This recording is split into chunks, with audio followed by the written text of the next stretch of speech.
Hey guys, welcome back to the channel. This is a story about what if Naruto has harem with Anko Kurenai Yugao.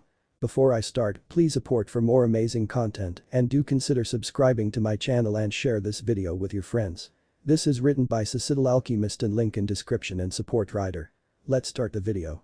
Iruka was coughing up blood now. He had been pierced with a couple of kunai and had a few shuriken lodged in his back. Only one thought present in his foggy but conscious mind. I need to get Naruto someplace safe. Blood loss is detrimental.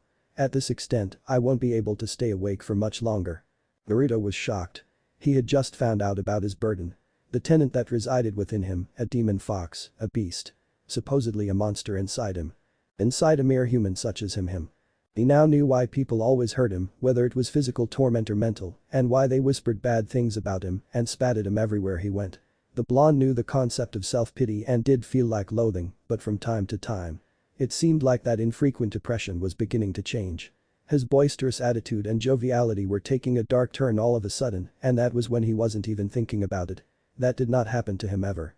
Sadly and regretfully, he had bigger things to worry about at the moment. Iruka-sensei. Just as Iruka was about to collapse, Naruto caught him and leaned him against the tree. Iruka had pulled the few shuriken out from his back and was bleeding profusely from there. He was bleeding from various parts as he took a lot of shuriken and kunai, but the pressure gauzes he applied were working to some extent.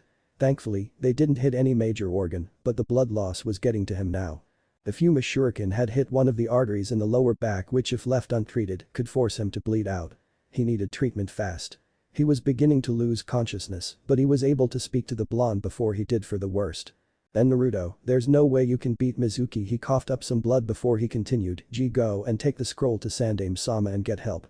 I'll try my best to hold him off. Please go, he pleaded desperately to his blonde student. Confusion and some amount of panic were visible on the blonde's face, but he couldn't let his sensei down now, could he? He still had to prove it to him. Iruka-sensei, there's no way you can fight Mizuki team this way. I went back down. I'll kick his silver-haired ass. Believe it. Iruka smiled at the routine courageous attitude of the blonde and he knew he was doing it out of not worrying him. He smiled, but with a rather despondent sentiment this time. That was the last thing he did before unconsciousness took over. The blonde could only oversee as he did so. Why, Iruka-sensei? He's not going to be able to save you, you fucking demon. Mizuki appeared on the tree across from them. You bastard. Maniacal laughter was his response. Lord Orochimaru will reward me. Oh yes, he will. For taking down the demon and getting the scroll both. He thrust his feet with chakra from the branch he was standing on, with his kunai in hand, held upwards, pertaining his attempt to thrust and slice the blonde with the blade upon reaching him. Naruto was caught by surprise and froze all of a sudden. Not being able to move. He very obviously could see that the silvered-haired teen was about to slash him with his kunai, but he just couldn't move. Whether it was fear of death or was it that he welcomed it? Would that be so bad? That self-pity in the back of his mind edging over his rationality at the time. And he was familiar with these dark thoughts before, wasn't he? The blonde closed his eyes having accepted his fate. Just as he was about to attack them. Rasengan. Mizuki screamed and was instantly blown away by the spiraling blue ball of chakra. The purest form he ever saw of the substance. He went through 2 trees before slamming into a third one, snapping it in 2 before his body came to a halt. His whole stomach was vaporized and even the wounds felt like they were cauterized by the intensity and varying heat capacity of the chakra ball. Wind-natured, was it? Mizuki could only gawk at his executioner before he fell face first with a see-through hole in his stomach, on the ground dead. The executioner stood at about 6'1". Blood-red, shoulder-length hair, with a tempestuous feel to it. He was wearing Anbu-styled black pants which were ripped at several spots with small cuts visible, with black blood-stained boots. He was wearing a black jacket with orange stripes running shoulder to forearm, with a grey undershirt in which bloody gashes were visible. The Uzumaki spiral stood proudly on his back. The only thing seemingly untainted out of his constrained appearance. He was wearing a carmine red cape with black blazing flames at the bottom. Some specific kanji at the back of it but obscure due to the cape being in tatters. Only the kanji for 7th was decipherable. His arms were also a bloody mess. A dislocated shoulder but somehow kept together, whether figuratively or literally. He was wearing a black and red fox Anbu mask which was shredded but enough to hide his distinct facial marks. Only his experienced but tired azure eyes shone in the darkness. He came close to Naruto and his eyes softened at the frightened child. Are you okay? He asked in a soft yet subdued tone. Hi, the boy replied warily, but not as warily as he would like himself to be. Good, the strange man replied. Yes, it worked, huh? Then fell to his knees and collapsed. The Hokage was watching the scene and decided to intervene. He arrived as soon as the masked man arrived, but froze when he saw the Rasengan being formed. Only Jiraiya and Kakashi know how to use it. And the latter being somewhat of an amateur at it. He decided to wait and let the events play out. He was ready to intervene at a second's notice if something did happen. Something told the Sandaime that this person did not have any bad intentions. He just had a feeling, but it did not mean that he trusted him, mind you. He was still on high alert with his Anbu in tow. He was glad when he saw that his intuition was correct in assuming the man had no ill intent towards the blonde. But on the other hand, he did not miss the blonde sign of resignation when the traitor attacked him, which made his heartache worse than it had in many years. Hokage Jiji. Naruto-kun, are you alright? He asked a blonde concernedly and signaled his Anbu to get the foreigner medical attention. Hi, Jiji. The Oji-san saved me. He used this really flashy kind of bowl which sent Mizuki team flying like whoosh. The blonde was exaggerating and making gestures that would make him look like a clown in front of everyone, but the Hokage who was used to the blonde just chuckled amusedly. One of the Anbu, specifically a cat-masked one, giggled quietly at the side. Still the same cute gaki, she mused. The Anbu left to get the foreigner medical attention. The Hokage turned to the blonde with a serious look on his face. Naruto-kun, now that I know that you're okay, why did you take the scroll of sealings? The Hokage asked with a grim expression. The merry expression the blonde held was changed into a harrowing one, now that he was starting to remember things he was desperately trying to forget or wasn't thinking on. Mizuki-sensei tricked me and said to get the scroll from your office. He told me that if I got the scroll, that means I'll pass. I'm so stupid. I didn't understand the bastard was tricking me. Tears were falling from the boy's eyes. The Hokage was worried when he saw through his crystal ball what Mizuki said to him about his secret. That was when he left to take care of the threat himself. The boy was tough, the Hokage always acknowledged that.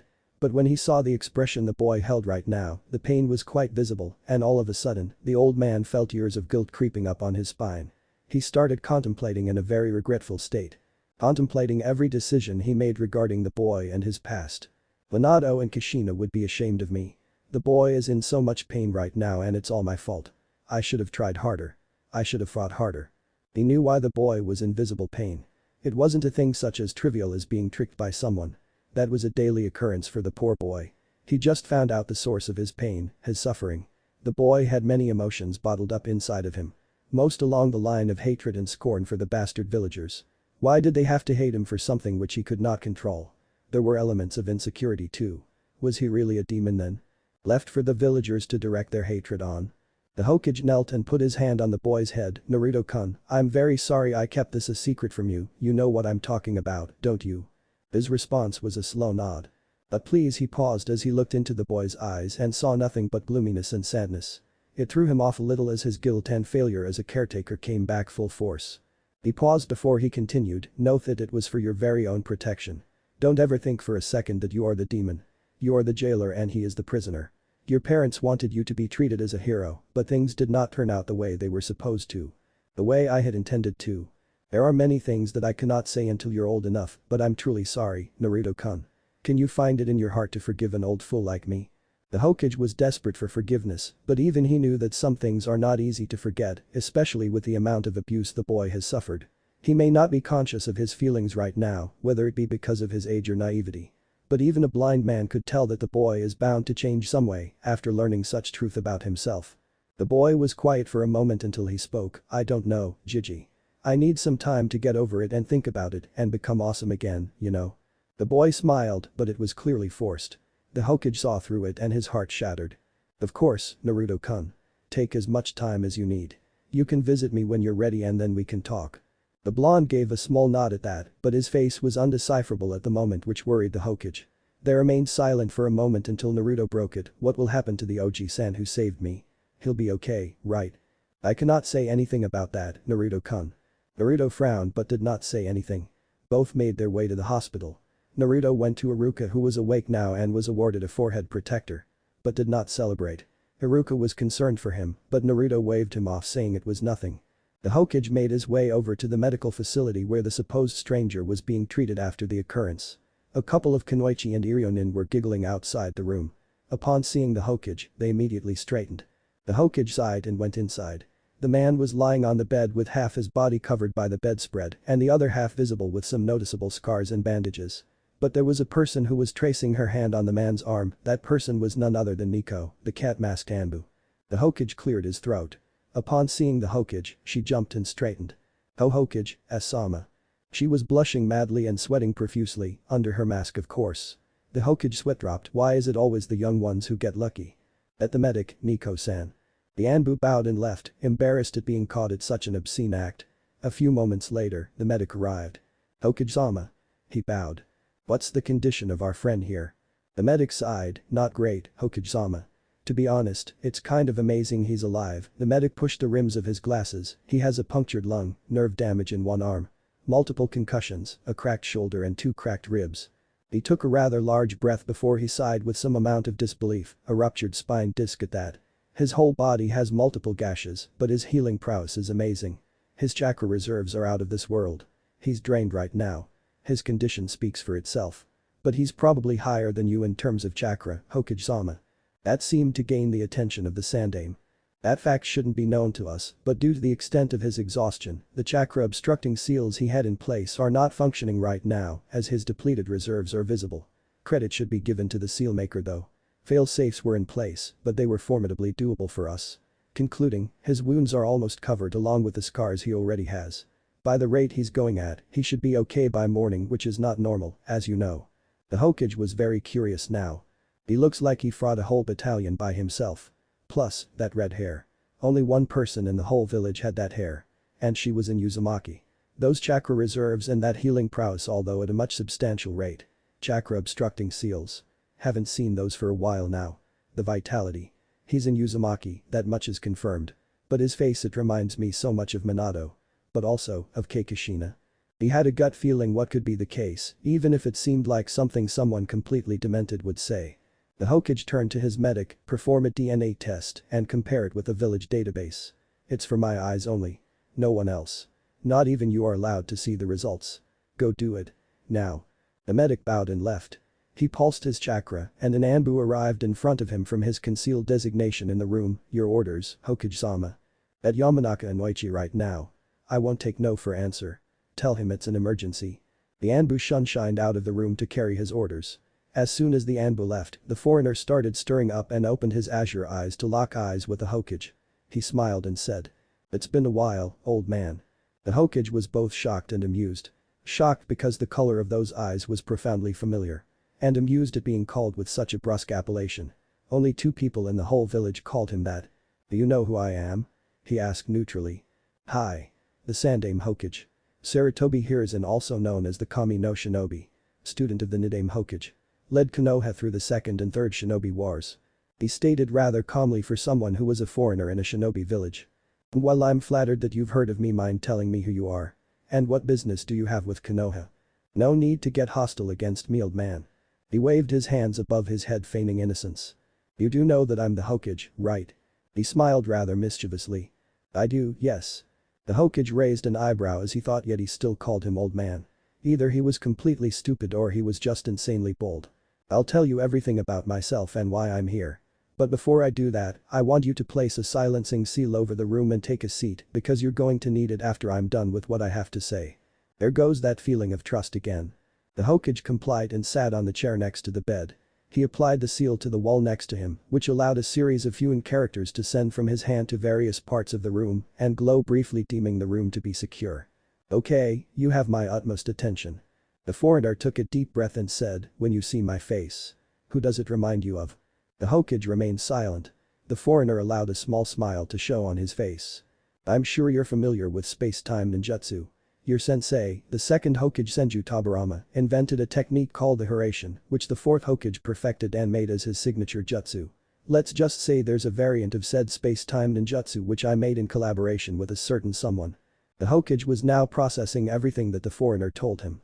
His sensei was always talking about the capabilities of his Haration and how it could be taken to the next level. Such that time travel could be made possible if made with a certain Fuin signature of the user, in which the arrays were made cross-dimensional. That the user could travel to the tag irrespective of the past or future. The tags made in a way that they could be rendered into the surface so they don't decay over time. That much Tabarama knew. But he could never go beyond that. His student Kaharu always called him Gaga for that. And besides, there were other variables to consider. Both spiritual and mundane ones. One does not travel to one world from another without paying a price after all. As for the jutsu itself, he never lived long enough to finish it. Minato never worked on this aspect of the jutsu. He certainly had the potential for it. The Hokage had a passive look on his face. He sighed and took a drag of his pipe. This is quite difficult to comprehend. Say I was to believe you, what business do you have in Konoha? And I mean our Konoha. The foreigner chuckled, figured it out, huh? Let's just say a lifetime worth of wrongs needed to be rectified. He paused and then said, I have a lot to tell you, Gigi, but before I do, let's wait for the tests you had done on me. I need at least one ratification so I don't sound like a complete lunatic, don't you think? The Hokage merely rolled his eyes at that. Of course you'd know, fair enough. He got up from the chair he was sitting in and went towards the window with his arms crossed behind his back. He took another drag of his trusty old weary pipe. That vocal tick. The Rasengan. Uzumaki vitality. Azure eyes. The only differences are the slightly altered whisker marks and the hair. Either he's a proficient masquerader or I'm bound to be in for a long fucking night. Kurenai was standing on the rooftop taking some much needed fresh air. She had been stuck in that room for so long that hyperventilation and claustrophobia were impending upon her like a dark cloud. It had been a couple of days since she had been admitted to Konoha General due to some much needed respite ever since that mission occurred. It did a number on her. She needed to remain in the hospital for a few days, even though it was against her will, but it was standard protocol for a shinobi. At least they let me change into something comfortable. I felt like someone was watching my ass all the time with that stupid hospital gown. Which was all speculation, of course. Many did indeed hit on her, but she turned them all down rather rudely, which earned her repute. She didn't mean it that way and she wasn't a prude by any means. It was just that she hadn't won anyone she was interested in. Well, she did once, but he was gone now and wasn't planning to come back anytime soon. Her outfit at the moment comprised of a loose-fitting black shirt, which did little to no effort in hiding her impressive assets. Dark blue shorts showing her slender and slim legs which hugged her tightly at her rear. A bit more than she would like, but she had Anko deliver her clothes in the hospital and was deeply regretting doing that. But at the moment, she did indeed was looking every bit of the bombshell she was. She wasn't trying to show off. Well, not intentionally. She was staring demurely from the ceiling of Konoha Hospital. Looking at nothing in particular and just thinking. She heard a voice called out to her. Bad day, huh? Kurenai sighed, great, just what I needed, another cheap flirt. As if today wasn't fucked enough already. Yes, it is. She said without turning back or looking at the person. Hopefully, that was a good enough signal to get lost. She was already pent up enough as it was. Listen, I'm really not in the mood to handle any bullshit today. Just fuck off please. She practically waved the man off without even looking at him. The man chuckled, ouch. That bad, huh? Well, I guess I'll leave you to it. I just wanted some fresh air. Sorry for bothering you. The man sounded generally sincere. Now Kurenai felt really bad that she snapped at him like a Karen, but she couldn't help it. The circumstances that led to her despondent and melancholic mood made her want to kill herself, as hypothetical as it gets. And besides, she was used to so many men hitting on her aside from those who knew her and her colleagues, that she wasn't really accustomed to someone actually wanting to talk to her and get to know her without actually throwing themselves at her. Wait. She exclaimed at the person who was trying to be cordial towards her. Look, I'm really sorry for snapping at you like that. I just had a really bad day, and… She trailed off once the man turned around and she finally turned around to look at the man she was addressing. She hadn't seen him since she had her back turned away from him. She blushed rather unexpectedly, which was a rare sight for those who knew her. Naruto was wearing a wide undershirt which did little to hide his well-built physique, along with bandages wrapped on various parts of his arms. His healing prowess had been a little slow since Kurama hadn't woken up yet. He was wearing grey trousers with slippers at the bottom. As casual as it gets. He held a crutch in his right hand for support. His red hair was tied in a ponytail with a few strands escaping from the front. His azure eyes shone bright and warm from the angle he was standing in, but with a tenor of mischievousness in them. His whisker marks, although not as distinctive as Chibi Naruto's. They were more rugged and masculine, making him all the more appealing for poor old Kurenai. His lips tilted upward slightly upon seeing the effect he had on her. Like what you see. Kurenai blinked and then jumped slightly, blushing full red, which would have made a certain Hyuga proud. What? She stated as if he were incredulous. And no. Well, I mean I was just looking at your bandages. Teeth are quite fascinating. She cursed herself for acting like a schoolgirl all of a sudden.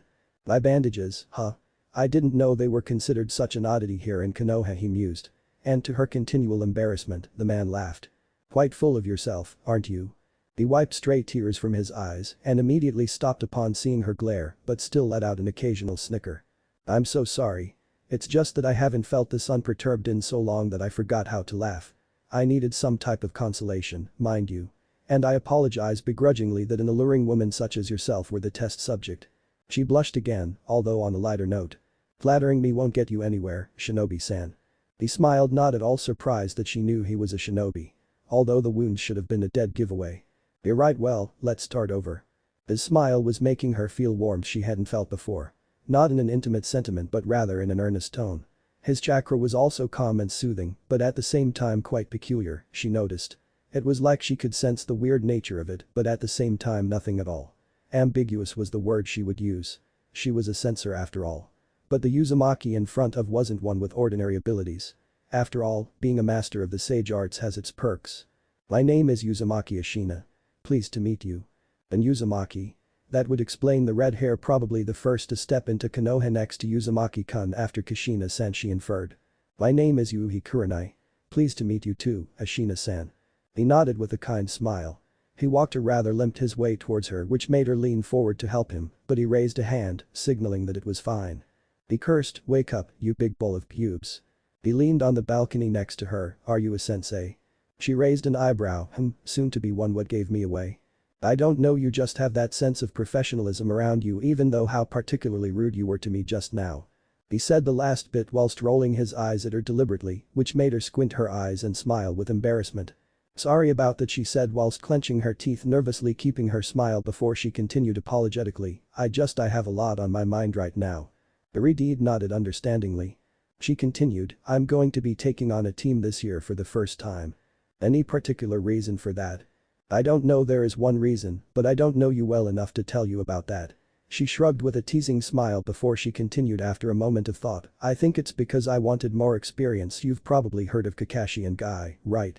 He nodded, I have, yes. Well, they're the most experienced out of our batch, fresh out of the academy, and they have a reputation that exists throughout the whole 5 nations. People fear them, some oppositions I even dare say respect them. I guess, she paused before she continued, I guess I want that for myself. Not in a selfish or personal way, but I want a kunoichi to mean something along the lines of that as well. The Uzumaki nodded along before he said, you know, it's not like kunoichi are in any way considered any less powerful. One of our own kunoichi is an exemplification of that.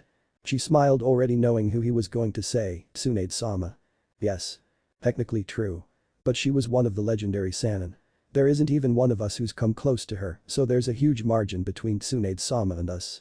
But there has to be some sort of consolation between there, shouldn't it? I agree. He said before he added, so train. She raised an eyebrow at that and made eye contact with his cerulean eyes. What do you mean? I mean is train until your feet bleed. Train until blisters become a natural thing for your knuckles. Train until you don't feel pain anymore. She smiled, sounds like something Guy would say. He chuckled, the handsome green beast of Konoha. I'm a huge fan. She had a deadpan expression after hearing that. No. She couldn't believe it. Fuck my life, the one time I find a guy who is cute, interesting and isn't a complete pervert, and he turns out to be a fan of Guy. So you do think I'm cute? She said that out loud. She covered her mouth with her hands, looked up and found him staring at her with his arms crossed and with a diabolically sinful smile. She blushed heavily, which made the Redid chuckle. It just wasn't her day. There was silence for a while before the Redid broke it by saying, so it seemed like something was bothering you, bad mission. She coughed awkwardly into her hand. Still recovering from the awkward dilemma she made, I guess you could call it that. Ashina had an idea. After all, it wasn't uncommon. May I ask what happened? She sighed, almost as if she was perpetually tired. It's just been a little more than a few months since I've been promoted to Jinin rank, the mission. My first A ranked, which turned into an S ranked. She fought back tears, not wanting to embarrass herself in front of someone she didn't even know. The mission was supposed to be a breeze. A simple client from Kisaragi village needed transportation. We weren't equipped to be taking on a group of bandits who were specialized with Kekkei Genkai, it was just me and a couple of chunin. They had just passed the exam this year, she said with a cruel smile. How are you supposed to deal with people who you've spent days with, Loginjiking? How are you supposed to forget them just like that? Like they didn't even matter. I've been on missions before, I've lost comrades before, but I don't know, each time it just feels wrong every fucking time. But I guess that's what we're taught, isn't it? That such is the life of a ninja. But I can't help but feel that that's complete and utter horseshit. They weren't even buried properly, for fuck's sake, their head severed, bodies going cold, blood everywhere you look. 1 second she's talking to me, the next she's She trailed off once she remembered she was talking to a complete stranger. I'm sorry, I'm just rambling on here, she said sheepishly. Most people would have just been pissed off, most likely going away seeing that they weren't going to get her attention, but she noticed that he was listening to her every word and was nodding now and then. She inwardly smiled, momentarily forgetting her despondent attitude. A nice change. And it doesn't hurt that he's cute as hell. Ashina smiled. It's okay, Kurenai-san. It always happens the first few times. I can't say that you'll begin to feel any different as time goes on, I'm sorry. But. He paused and then said, let me give you a piece of advice, Kurenai.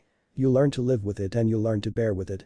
This probably hasn't been the first time this has happened to you, and it probably won't be the last, but you'll learn to cope with it as time goes on. If you can't, you're just not cut out to be Jonin material, and not enough to be granted the honor of serving your village and your Hokage. It does get easy, but you don't forget, you never do. He spoke in sad memory of a certain someone. As shinobi, we always and must endure. He concluded with a citation of his lethargic sensei. Kurenai nodded to each and every word. He spoke with charisma that showed that the man was experienced as a leader. He had a somber expression on his face that made Kurenai wonder. It made her wonder just who the man was. Ashina just grinned sheepishly with his hand behind his head. I'm sorry for being so blunt. But it's just reality, Kurenai-san. But honestly, I wouldn't have expected a different reaction. I don't know what exactly happened and what you and your team went through, but I can tell that you cared about them. In the end, a shinobi is still human. He continued, but from the discipline you have on your sentiments, considering what happened, it shows that you can make it. That you have what it takes to survive. I hope we work together in the future. Hopefully, as comrades. She agreed with his each and every word and nodded, pertaining she hadn't minded. Are you applying for citizenship, Ashina-san? She asked neutrally but hopeful inwardly. Wait, why was she hopeful? He smiled. I am. Hokage-sama just offered me this morning. And it doesn't hurt that I have family here as well. She smiled upon hearing of the word family. She knew who that meant, of course. After all, Yuzuki Yugao, her friend and practically sister, made sure of that. Uzumaki-kun is a very cute boy. A friend of mine is quite fond of him. That boy really has a heart made of gold. Oh, and his adorable whisker mark, she stated with a fond tone before frowning a little. You know of his circumstances, Ashina-san. Anger flashed through his azure eyes for a second. Kurenai could have sworn she saw crimson, but quickly shook it off as a concoction of her own imagination. His childhood, whether or not he got his consolation in the end, it was still a touchy subject for him. Yes, I know. Hokage-sama was very reluctant about it, but I know of Naruto-kun's circumstances. He will be under my protection of the Uzumaki clan from now on. Well, not officially a clan yet, but it will be in a few hours, he said with a sober and earnest tone. Good, I'm glad. She said with a smile before shifting nervously a bit. I would like to meet your friend though, to thank her for caring after hearing about Naruto-kun's circumstances. I'm sure you can understand, he said with a sad smile. Of course. I'll talk to her. She replied, sounding a little nervous. Is everything alright, Kurenai-san? He asked, a little worried, but the corner of his lips tilted upward slightly upon seeing her blush a little. Do you want to maybe have a cup of tea later? After you leave the hospital, obviously, she asked nervously, not making any eye contact at all. How were these things done anyway? You mean like a date? He grinned. Now Kurenai was getting pissed off. She smirked inwardly as she thought of a way to get back at him. That's how you want to play, huh? She leaned forward, pressing her breasts together a little bit. Showing off her assets and making prime use of them. And what if it was, Ashina-kun? She purred. Now it was Ashina's turn to be caught off guard. Oh. You mate with her. Wake Kurama. He cleared his throat. I would be honored to take you, Kurenai-chan. Kurenai smirked, but not without a healthy blush of her own. Good. Ashina 0. Kurenai 1. You can pick me up from my apartment 2 days from now. Sayonara, Ashina-kun. She then left, leaving him behind, slack-jawed. Ashina was still standing at the same place he was since, with a dumbfounded look on his face, but shook it off soon after with a small chuckle. She looked back towards him. Just for the record though, you're not an actual fan of Guy, are you? He shrugged it off in front of her with a teasing smile which led her to smile too before she left. Damn. She's just as beautiful as I remember her. Asuma-sensei was one lucky asshole. I'd say. You finally decided to grace me with your presence. Damn furball. Fuck you, Kit. You try to go through chakra exhaustion when your container is about to pull something as stupid as using the level 3 Haration without warning or consulting me first. But before Ashina could retort with a piece of his mind, Kurama held up his paw. Yeah, I know you did not have a choice. We will discuss this later. For now. Kurama smirked. Ashina groaned. Oh, God. Seems like you have been having fun. The despondent Uzumaki, while not relatively happy before, his mood changed and suddenly took a dark turn, which the fox could read all too well. Yeah, well. Too bad. The fox sighed. He knew this was going to be difficult. Listen to me. You know as much as I do that the shy Hyuga would have wanted you to move on. It has been far too long since and. The fox trailed off, knowing how many painful memories he was digging up by mentioning her. He paused a little before he added, it is unpleasant seeing you like this. Ashina smiled at that, is that sympathy I detect? Hush. The fox knew he was kidding, but he expected a serious response, so the redeed answered with a forlorn smile, which was so unlike his former child self. I know, Kurama. But I just feel guilt. She was everything. My light, my hope. Do you think I could ever feel the same way about someone else again? The fox responded after a while, I cannot say anything about that, kid, you know better than that. But take comfort in the fact that your chibi ninja will do everything right for her what you could not. You now know what Kushina had in mind. And you know our plan with Hiashi. You have to move on. Kushina sighed. Maybe. Just give it a chance. Fine. He then smirked after the fox closed off his eyes, indicting sleep once more. You know, you give really good relationship advice. And this isn't the first time. Whether if it was war everywhere did the big scary fox have a vixen to twinkle his fur to. He laughed when the fox just flipped him off and went back to ignoring him. Just as he was about to exit the Mindscape. For the record, it is good to see you're okay, kid. Ashina gave an appreciative smile and exited the Mindscape. Same, furball. Naruto was sitting on top of the Yondame's head. On top of the Hokage monument. The sentiments going through the young blondes were along the lines of, am I really a demon? Why did the fourth Hokage choose me? Was it because I had no one? Was I really that expendable? What did I do to deserve this? But the most excessive amongst them was, did my parents even love or know me? The blonde was undergoing something he hadn't gone through with since he was first kicked out of the orphanage. He had to survive living by himself for a couple of days, eating whatever he could find until the Hokage saw what happened via his Anbu. The blonde still had occasional nightmares due to him surviving the cold nights by himself. Missing the academy, and even if he went, he couldn't stay awake. Everyone just shook it off as the blonde with his theatrics. It was not until the blonde was visibly malnourished enough that the Hokage finally noticed. He did not tell anyone about his current place of dwelling because he did not want to be a burden to his Jai-san. The blonde was quickly realizing that he was going through one of his bouts of anxiety and depression. Not that he knew what that was. Whenever he had one of these low moods as he called them, he always put on one of his fake smiles. And as time went on and a couple of bowls of ramen later, spending time with his Ni-chan and Tuchi Jai-san, he would be back to his merry self. He always shrugged it off to assure himself that he was fine and he would become Hokage. Then everyone would acknowledge him. Now, he was not so sure.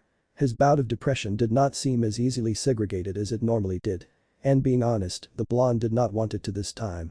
Before he could engulf himself into further misery, a voice called out to him. Morning. The man held a cheery voice which Naruto thought was strange since no one other than a handful of people used it for him. It was usually demon this and demon that. From what he heard, since they were always whispers. It was not like he gave up on humanity itself. It just made him wary towards people in general, not that anyone could blame the blonde. The blonde turned around to see a red-haired man with azure eye walking towards him. Yo. The man waved his hand. Who are you? Naruto asked warily. The man just smiled and said, let's just say I'm a friend of yours, Naruto-kun. I would like to talk to you if you don't mind. He stated with a calm tone. Naruto just stared at the strange tomato man with squinted eyes whilst tilting his head slightly, which would have made Kurenai Yugao and swoon kawaii before saying, you seem kinda familiar, Oji-san. The man in question blinked and then blinked again. And then suddenly his mouth fell open and a dark cloud hung over his head. Don't call me that. It makes me feel old, you know, Kami. I'm slightly older than Tu-chan was and he still calls me Oji-san. The blonde just grinned sheepishly with his hand behind his head, which was a habit he had inherited from his parents. Wait, you know. Rip off. Weird, isn't it, kid? Hush. He suddenly had wide eyes. It's you. The Oji-san from the other night. He said shockingly. I said don't call me that. You can call me Nai-san or Nai-chan but not that. Well, you're old. So why shouldn't I call you that? Didn't anyone tell you the difference between an Oji-san or a Nai-san, Chibi? Boy. Who you callin' Chibi? Well, who you callin' an old man? The two had their heads colliding with each other, with sparks visible until the older one pulled back, admitting defeat with a small chuckle. Okay, you win. I'm sorry. But I'm not that old, you know. Naruto narrowed his eyes a little bit and lowered his head. It's okay, it's just that I haven't called anyone Nai-chan before. Ashina frowned upon seeing his narrowed eyes. "Come with me, Naruto-kun," he said resolutely. But before Naruto could respond, the older man put his hand on his shoulder and suddenly disappeared in a red flash. Ashina and Naruto arrived at the training ground where Ashina had planted the seals at. As soon as they entered, the Hiraishin triggered a fail-safe kin seal, which made 4 of his clones to appear, resonating a barrier similar to the Shisekimjin, although not as drastic in defense, to surround the field. The primary difference between the Shisekimjin and Ashina's variant was that this seal was transparent, making it suitable for covertness. The clones were pumped with extra chakra by using a seal Ashina invented to withstand the depletion. As soon as Naruto arrived, he fell on his ass. Quite literally, he felt nauseous, but was able to shake it off because he did not have breakfast yet. Upon seeing the pale condition of his chibi, Ashina just grinned sheepishly with a familiar quirk. "Sorry about that. It happens the first few times." "Nai-chan, that was amazing. You've gotta teach me that, you know," the blonde said enthusiastically with stars in his eyes. The older man laughed. "Of course. Maybe when you're older, Naruto-kun. For now I would like to talk to you about something important. Is that okay?" The blonde did not say anything but nodded. "What do you know about the Uzumaki clan?" the man asked him. "The Uzumaki clan? Hey, wait. My name is Uzumaki. Does that mean I belong to a clan, Nai-chan?" the blonde asked excitedly. "Well, yes, actually. The Uzumaki was a prominent clan which existed in Uzushiogakure. The symbol on your back is actually the symbol of the clan. The Uzumaki were distant cousins of the Senju, the clan of the Shodai Hokage." Ashina smiled upon seeing Naruto having stars in his eyes upon hearing of being related to the first Hokage. "Wait till you meet Bachan. You know, the Senju chose to symbolize their clan's friendship by adding the Uzumaki's clan symbol to the back of Konoha's flak jackets. That's why every Chunin and Junin wear them. The Uzumaki were renowned for many of their unique traits, but they were most feared and respected throughout the ninja world due to their skill and mastery with Kenjutsu." What's Kenjutsu, Nai-chan?" "Sealing jutsu, Naruto-kun." "Oh. My point being is that your clan was quite respected, Naruto-kun, and rightfully so. Sadly, Uzushiogakure is no more. It was destroyed by some of the other nations, deeming them to be too powerful. Most of the members of the clan died or either went into hiding and spread throughout the world." He paused when he saw the blonde's expression turn into a grim one and then said, "Except for one of them." The blonde perked up when he heard that. "Do you know who it was, Nai-chan? Please. Why you have to tell me?" The blonde was desperate, but the older man held up his hand. Being as impatient as the blonde was, he was about to retort, but the older man spoke first. "Do you know one trait that the Uzumaki had which was really dominant?" The blonde was dense. Everyone knew that. But his denseness and sometimes asininity were in direct contrast to his intelligence. Both his parents were gifted. Minato perfected the Hiraishin no Jutsu and created the Rasengan. Kushina was a master as per tradition in her clan of Kenjutsu and Suiton Ninjutsu. And both of them were prodigies in Kenjutsu. And Naruto was no different. He just did not know it yet. By merely chance while sneaking around in the Konoha library, reading a simple book on ninjutsu with a side note in Kenjutsu, he invented stink bombs for his pranks. He saw a small seal for entrapment from the book which he easily drew for his pranks. The seal just came naturally to him. He did not know the prevalent fact that Shinobi Strategic Saka book reading could very well save his or a comrade's life due to a simple change of tactics, simply because nobody had told him the paramountcy in regards to it. He was dense and not able to pick things up as quickly as others his age because he had not been reared properly. But there was a lot more to him than people gave him credit for. The Anbu, which were victimized by the evil blonde bastard as they called him, could very well testify to the fact that the blonde knew how to evade even the most diligent of the Anbu, but except for a certain brown-haired scarred sensei, they could never catch him. His tactics, although unorthodox, always worked. Ashina knew that, of course. The blonde shook his head indicating he had not. "Well, the Uzumakis were predominantly known for their vitality, their chakra reserves." He paused a little before he said, "and their ash-red hair." "But Nai-chan, you have red hair," the blonde suddenly realized. Does that mean?" "It's true, Naruto-kun. I'm an Uzumaki."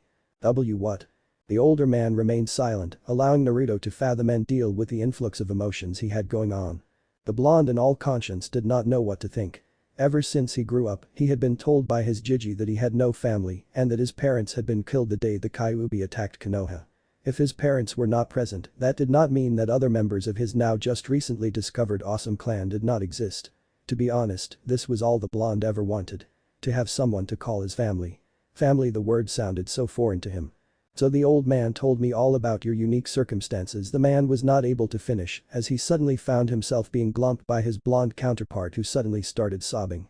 The sobbing soon started to subsume whimpers as soon as the blonde found warmth at being embraced back. The blonde just had enough. He had kept his emotions hidden behind his fake smile for way too long. He never let people see his vulnerability. But this time, he did not care if anyone saw him being vulnerable like this. This time, he thought fuck this. He had lived enough of his life in isolation and seclusion. Consequences be damned. Ashina just gave a sad smile when the blonde suddenly hugged and immediately hugged him back. SHH. I'm here, Naruto-kun, you don't have to be alone anymore. Naruto and Ashina had been talking for a while now. With Naruto asking most of the questions and Ashina softly answering them.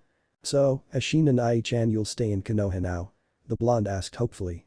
Ashina just smiled and ruffled the blonde's hair affectionately, which made the blonde stiffen but soon relaxed into it. Ashina sighed. He knew it was difficult for him. After all, he went through the same thing at his age.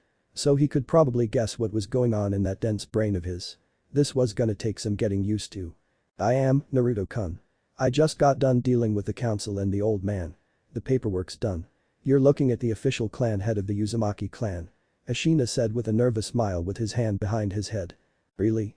I'm gonna be part of a clan. He kept chanting the phrase over and over again. Deep down, some part of the blonde was trying to convince himself that this was all a dream and he still had no one and there was no such thing as the Uzumaki clan. He would still be an orphan. He would again wake up in his dump of an apartment in isolation and loneliness. Ashina, sensing the blonde's thoughts, put his hand on his shoulder. Naruto-kun. I will always be with you from now on. Okay. He smiled at the blonde and the blonde returned it, but his smile was subdued. Nai-chan, why you said you talked to Gigi? Naruto asked nervously. Yeah. What about it? Ashina inquired. He had an idea what Naruto was going to ask about. He did, Gigi tell you about T the fox? Ashina recalled his previous meeting with the Hokage, not gonna be forgetting about that anytime soon. I don't think I've ever seen Gigi that vulnerable before. Flashback. The Hokage and Ashina were in the room in which the Redeed was admitted in. Ashina was sitting on the bed with a bored expression. He wanted to get out of here. The blonde-turned Redeed always hated hospitals. Even as a child. He never could stay in here. For long, that is.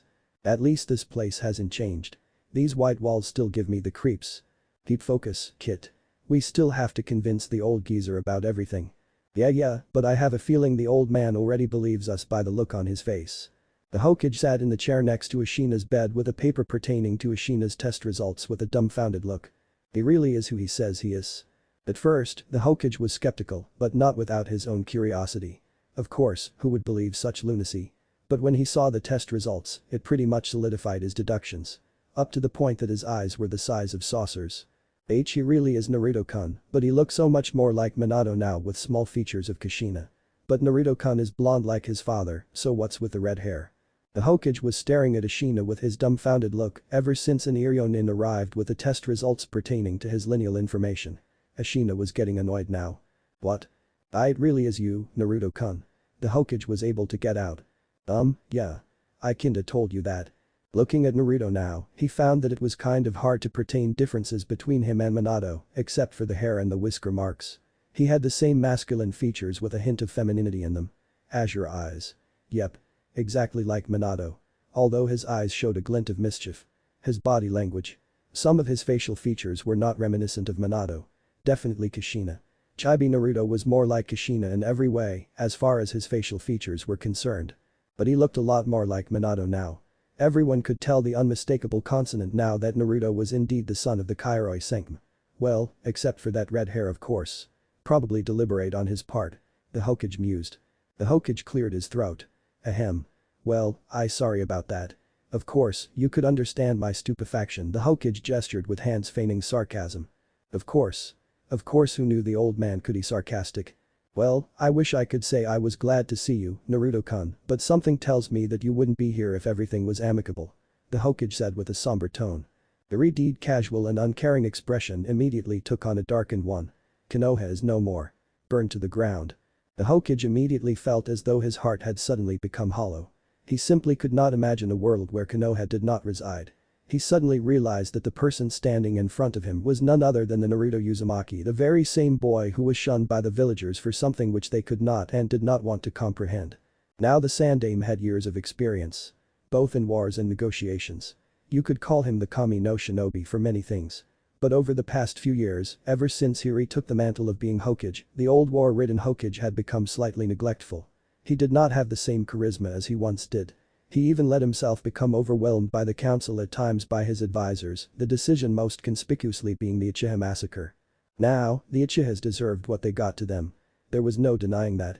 They were power-hungry jutsu-copying bastards, as a certain bandaged comrade of his liked to phrase.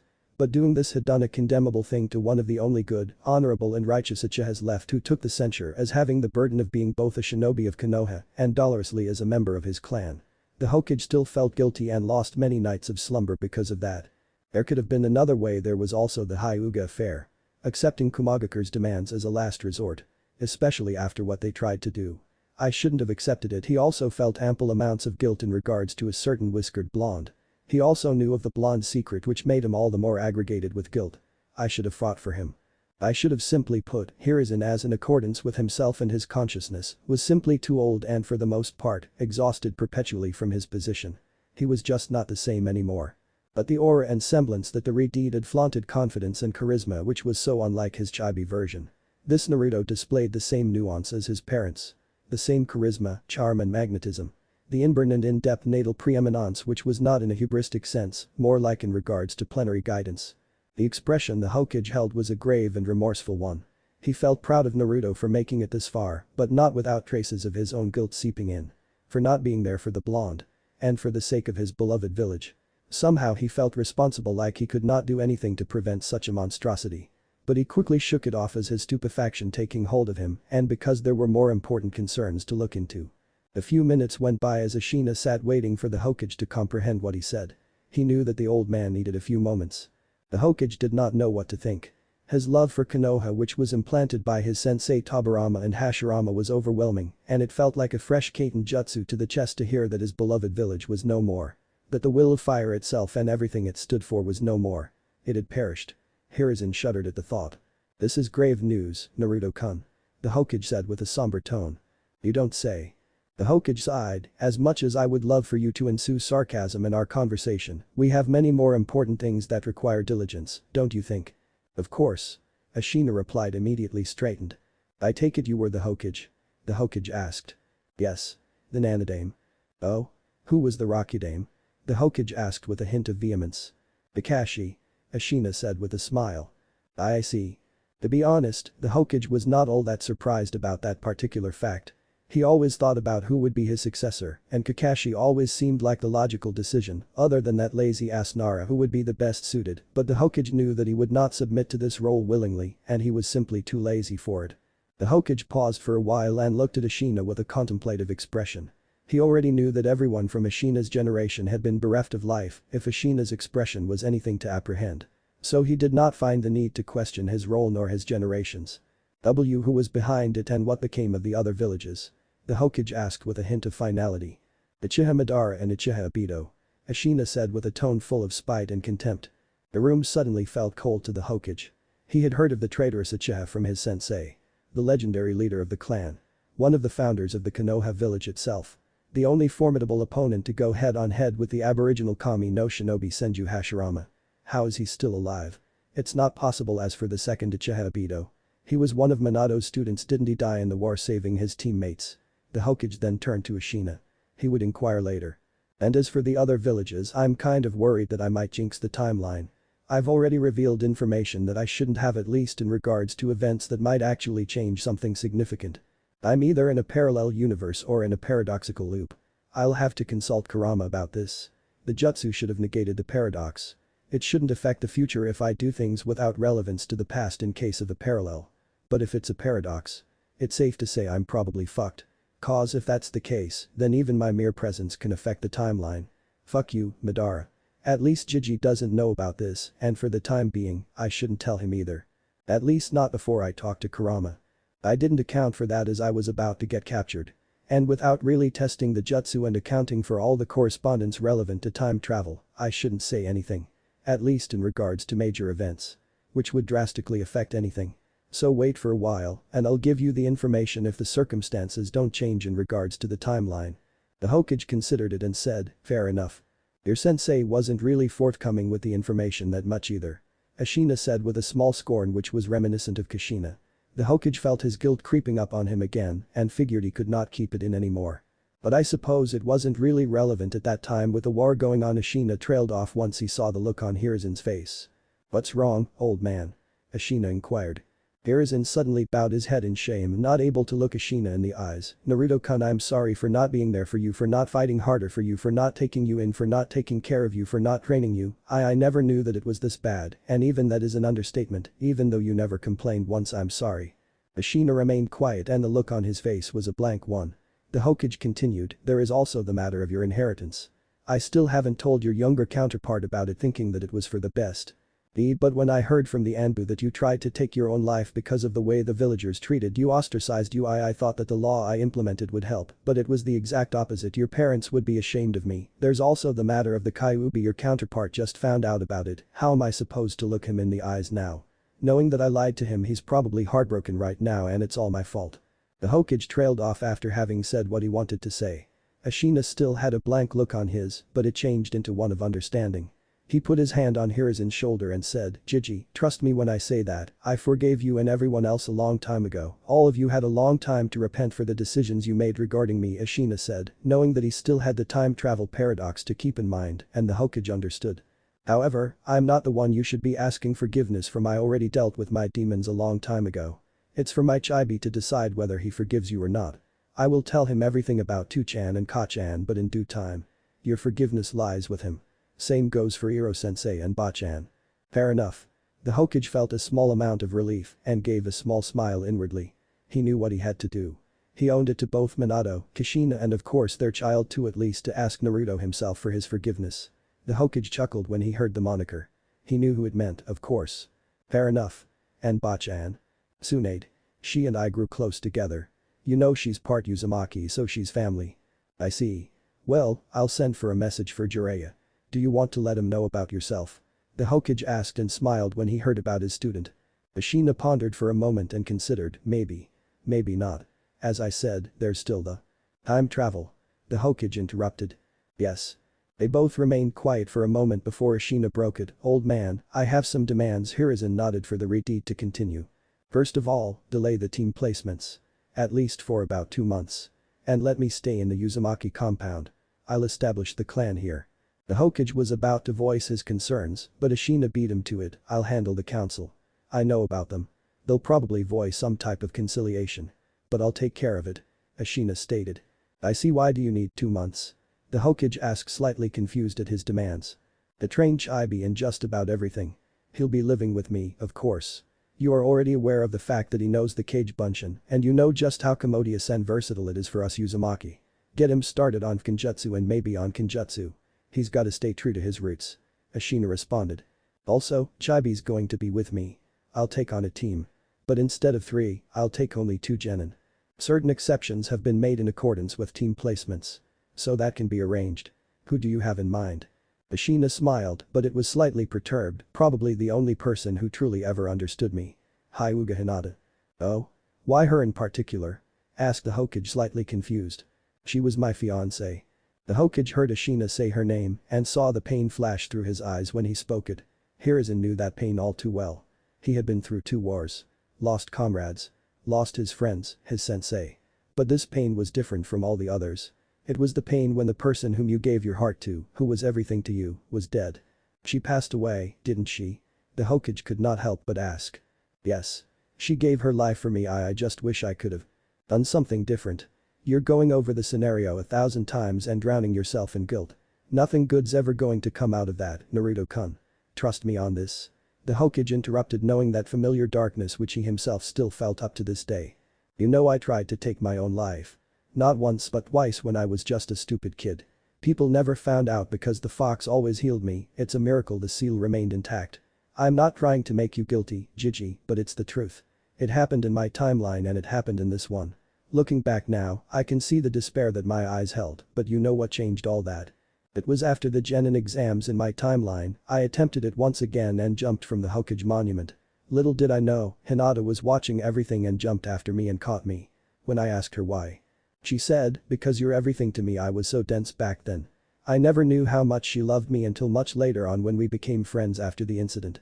She was everything to me, old man. And I'll be damned if my chibi is gonna make the same mistakes I did. It was only after meeting Hinata that I changed for the better. I mean, friends helped, but she changed me, made me a better person. Helped me out of my melancholy. Taught me leniency, taught me what love actually was. The Hokage nodded, not being able to say anything. Was he in the right to say anything in regards to Naruto's life? Maybe he had lost that privilege, but there was still a chance to redeem himself, and he would take it. And he would try his best to keep making up for his mistakes. We'll have to think of a guise for you. Hiruzen said, changing the evocative subject. I will reinstate you in the Konoha Shinobi forces. You were on a long-term mission and were in the Anbu before that. Show me your arm so I can place the Anbu tattoo there. Sounds good. Ashina said, giving his arm. Hiruzen flashed through a series of hand seals and placed his palm on Ashina's shoulder. The Anbu mark sizzled on Ashina's shoulder and appeared in a faded red. There. Suits you, Naruto-kun. It makes wonder if your counterpart joins the Anbu. Your pranks might liven up the captain's dull soul. Yeah. Hurt like a bitch though. It does that. And about joining, nah, I know myself. I wouldn't be able to adapt to the meticulous lifestyle. I may be strong, but I need my sleep. Ashina said with a small grin, and the Hokage returned it. And what about an alias? Uzumaki Ashina. The Redeed answered. Oh? The Uzumaki clan head? The Redeed gave a light chuckle, yes. The very same. The forefather of Konoha's Kenjutsu. Quite a notorious reputation you have to keep up to, Ashina-kun. Thanks, old man, but I'll manage.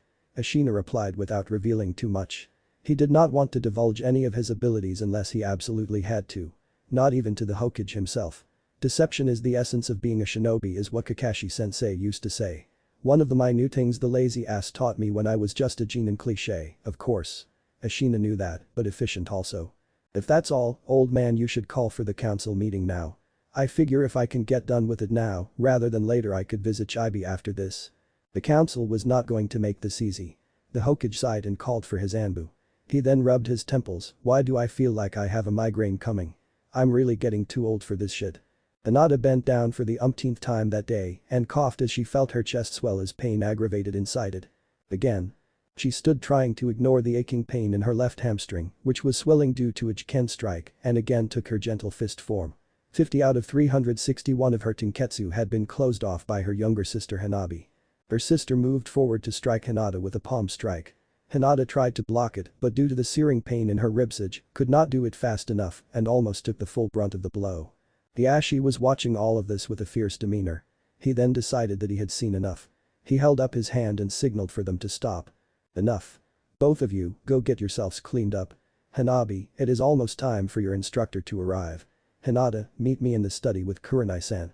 Both of them bowed to their father and then to each other and then left.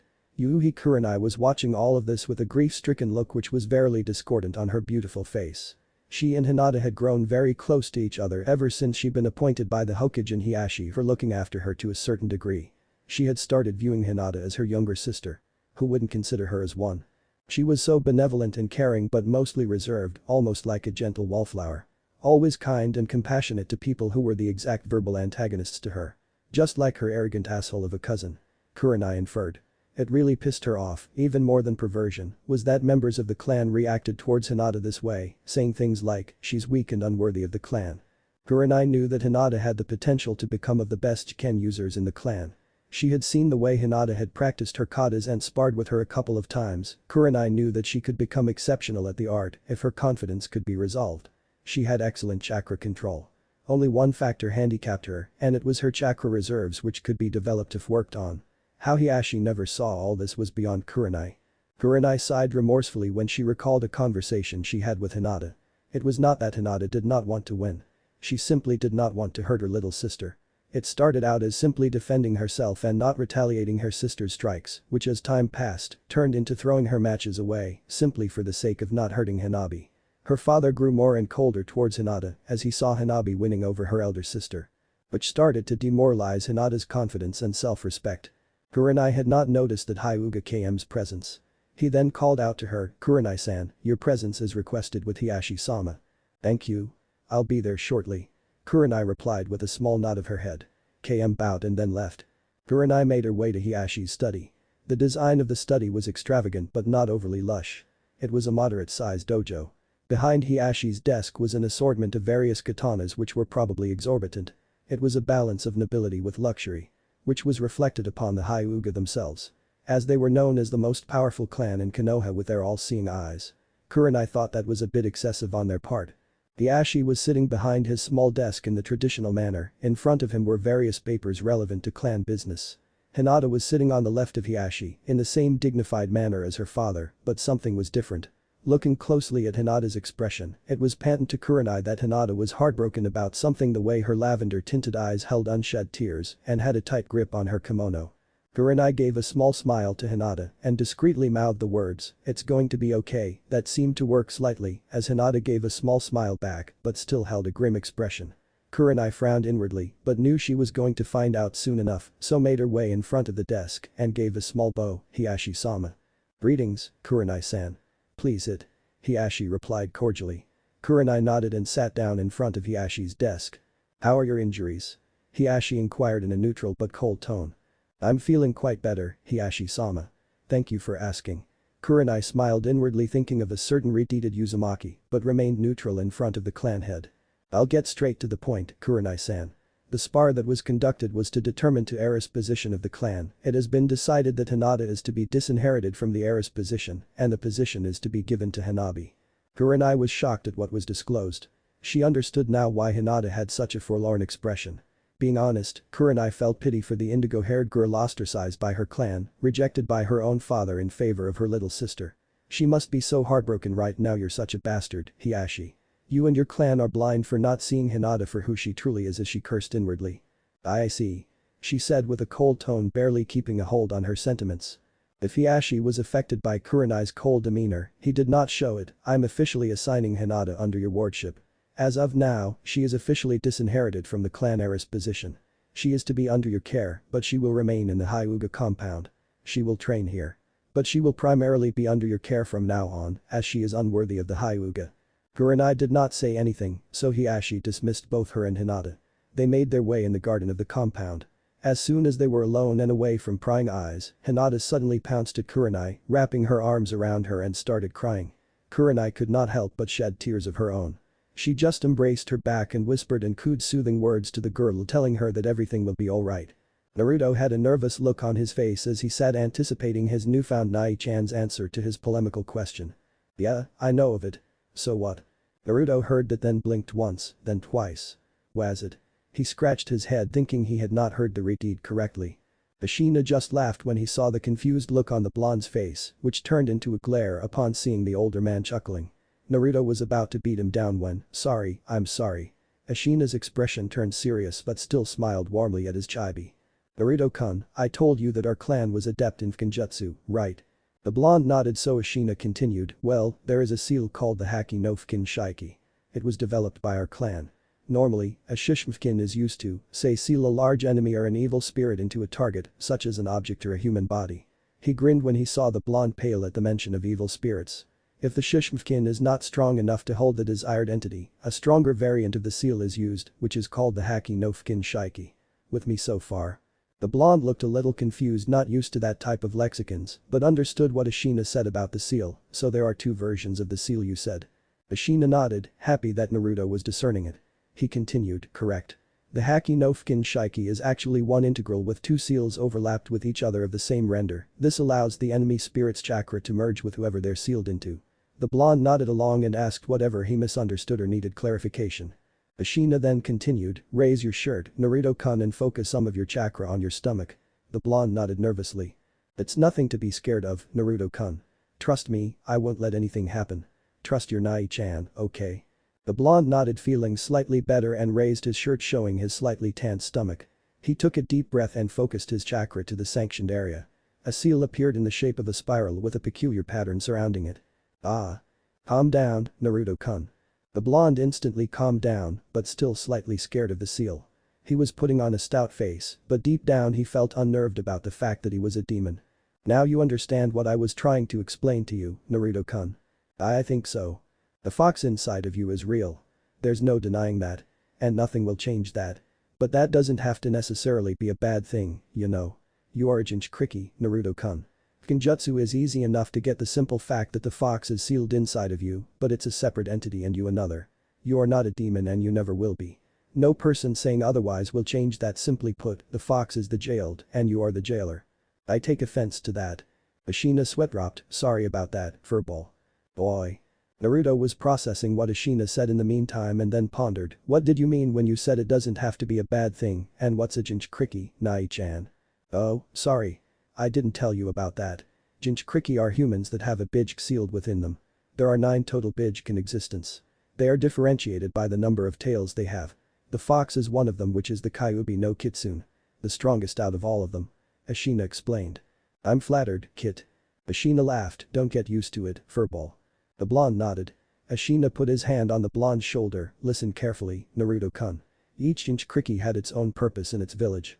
In our village, the tailed beast was sealed to save the village. In Sunagakur, the abilities that manifested in their Jinchuriki were studied so that non-Jinchuriki could replicate them more often than not. In most of the villages, the Jinchuriki were meant to be nothing more than military potential, with little regard for the Jinchuriki or even the tailed beast itself, Ashina said with a slightly angered tone at the end. Even though the future things changed for the better, that did not mean that he had to appreciate it. Same went for Kurama. Oh, the blonde said, slightly sad at the fact that the villages would treat others like him as just military potential. Ashina then put a hand on the blonde's head and ruffled his hair, that doesn't mean the same for you, Naruto-kun. The old man protected you from the people who wanted to turn you into a weapon because the Yondaime Hokage asked him to. But why did the Yondaime choose me? Why not anyone else? The blonde asked, slightly frustrated with the thoughts going on in his head. Ashina smiled at the blonde, because he believed in you. He thought that you were the one who would change everything. You don't want to disappoint the Yondaime now, do you? Then no. I'll be the best there ever was. Believe it. Naruto said with a warm smile, thrilled that his idol would give him a sense of obligation, almost back to his exuberant self. Good. Because I'll train you to be the best there ever was, Naruto-kun. Believe it. Naruto and Ashina had made their way to the Uzumaki Namikaze clan compound. The compound itself was surrounded by a reinforced wooden wall. The wall was contrived by Senju Hashirama as a gesture of recognition for the Uzumaki clan. It was about roughly 10 feet. Surrounding the compound. The Uzumaki whirlpool was imprinted on the wall on regular intervals in a faded blood red. The compound itself was not colossal, but on account of the clan's obscurity. Their techniques and jutsu precaution was mandatory. The compound was roughly an acre. But was ensconced diligently. The gateway itself was donned with a Uzumaki crest carved into the surface with the gates intersecting the symbol in two. Ashina made his way in front of the gate, with Naruto following behind anxiously. Naruto found it kind of daunting when his Nai-chan had told him that he would be living with him in one of the most affluent accommodations Konoha had to offer. But when his Nai-chan told him that his mother used to live here a while ago before getting married to his father, he changed his mind. He wanted to know as much as he could about his family. He wanted to ask his Nai-chan about them, but could not find the mettle to do so. He was apprehensive that maybe if he found out, he would not like the outcome. Ashina sensed what the blonde was pensive about. He knew once he had mentioned Kushina, even if it was just an innuendo, the blonde would most likely inquire about their parents. All in due time, Naruto-kun. Ashina channeled his chakra to the front of the symbol. The seal consisted of several webs bound together by lattice-like arrays overlapped with each other. One of the arrays, Ashina knew, was bounded individually for traits, specifically heredity. Wonders of Kenjutsu. Ashina pondered. If Kushina and Minato were able to open it imminently, that meant he could too, of course. The spiral twisted mechanically and the gate swung open. A courtyard was visible entering the gates. Behind the courtyard was the compound itself. It was a traditional design. The front of the compound resembled the Uzumaki mask storage temple, with the whirlpool donning the entrance in front of the staircase. The lower section of the compound was not visible, although Ashina knew it contained a dojo that Kushina and Minato clandestinely used for testing jutsu, which were not for the generality of people. It also had a personal library and an established area for clan meetings and such. Not that Ashina had any use for that. For now, at least. Upstairs, bedchambers were available with a dedicated master room for the clan head himself. Everything was chalky and erroneous. Minato and Kushina had planned to move in permanently after little Naruto was born, but things happened. Ashina pondered sadly. He shook himself quickly of those thoughts and made seal less Kage Bunshin to get started on cleaning. As soon as the clones appeared, you can do the Kage Bunshin too, Nai-chan. Naruto asked in his usual demeanor, better after the talk he had. Ashina chuckled, of course. Most members of the clan know it. I told you about Uzumaki vitality and chakra, being in Uzumaki has its perks, right? Before Naruto could ask more, yes, you can make them as many as I can too. But your chakra control isn't as developed as mine is. You'll have to learn to be careful. Otherwise, you'll get exhausted easily.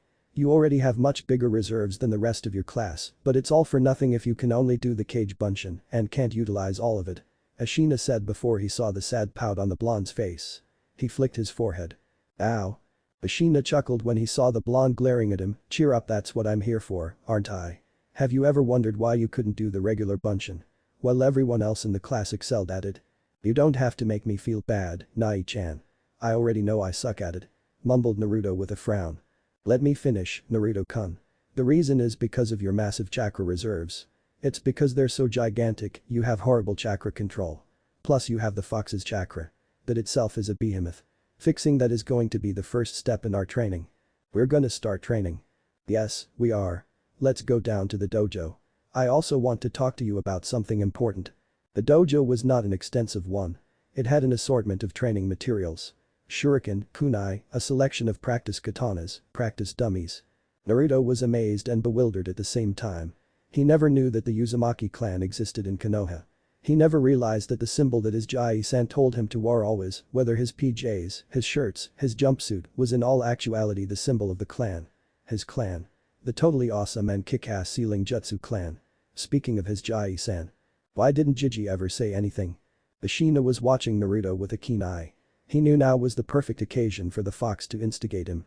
Naruto was quite honestly pissed at his Jai-san for having kept this information from him for so long. All the abuse he went through when he was little. All the neglect. Was it worth it? His hands were starting to convulse. Where was all this hatred coming from? There was just so much anger. Deep inside the recesses of Naruto's mindscape, behind a steel gate with a sealing mechanism, the depth of darkness revealed two blood-red slitted eyes, which had an aura of malice surrounding them. It's happening. If we're going to do something, I suggest we do it now. Yeah, I can feel it. The jutsu should work, we tested it on the training field, but I'm not going to take the risk right now with him being so vulnerable. Let him deal with the trauma first. You trust that he can resist it? He won't fail. I know, Kit, but be mindful of the chakra. It's still potent. It won't harm us, but the people will still recognize it. Ashina looked over to Naruto to see how he was holding up. He did not look like he was in a good place. He was holding his head. His eyes were beginning to slit and his canines were starting to cuspidate. His head suddenly started throbbing intensely. Naruto always had an odd nightmare mechanism. His nightmares almost invariably depicted death. Of everyone close to him. Inside his dream, the precipice was peculiarly the same, a voice, which sounded infernal, vicious and ravenous, told him to kill. Just kill. Everyone and everything. He never listened to it. He would always try to ignore it. But dreams never listened to him. He would stay awake the rest of the night hoping that the nightmares might go away. He was perceiving voices in his head tending him to go and slaughter everyone and everything. He was holding his head, the pain was becoming unbearable. Give in. No. Naruto's voice sounded feral. Ashina suddenly grabbed Naruto's arm which made Naruto fall forward, but Ashina caught him. That seemed to work slightly as Naruto's eyes started to restore to their original cerulean blue, but they were still slitted. He still looked like he was not himself as he looked scared and confused. Snap out of it, Naruto-kun. Listen to my voice. Listen to your Nai-chan, okay? Ashina started stroking the blonde's shoulders to calm him down. That seemed to work as Naruto locked eyes with his Nai-chan with a perturbed look, but was reciprocating now. And Nai-chan. What happened? Okay, come with me, Naruto-kun. Can you walk? I think so. It's just my head hurts really bad. Did I fall down or something? Ashina helped Naruto walk to the nearest support in the dojo and helped him lean against it. He then took a scroll from one of his leg pouches and unsealed a bottle of water and held it to the blonde's mouth. Just drink a bit. It'll help. Once Naruto was finished. Ashina looked at him with a serious expression. Tell me everything, Naruto-kun. And I mean everything. Naruto gulped because he had never seen his Nai-chan with such a solemn expression before. It all came to mind what happened. It just came to my mind all of a sudden. Nai-chan, why didn't Jiji ever say anything about the fox to me? Okay, go on. And all of a sudden my head was pounding. It was like someone was banging my head against the wall. I just felt all this anger. There was just so much anger. And I kept hearing this voice inside my head.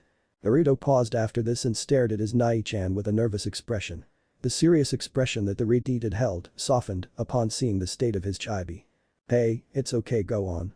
Naruto gave a nervous smile to the redeed, and his apprehensive expression changed into a grave one. I have nightmares sometimes. Nai-chan T, there's always T, this scary voice that keeps telling me T to kill everyone even though I don't want to. I still do it. It's like the voice I is controlling me, making me do it.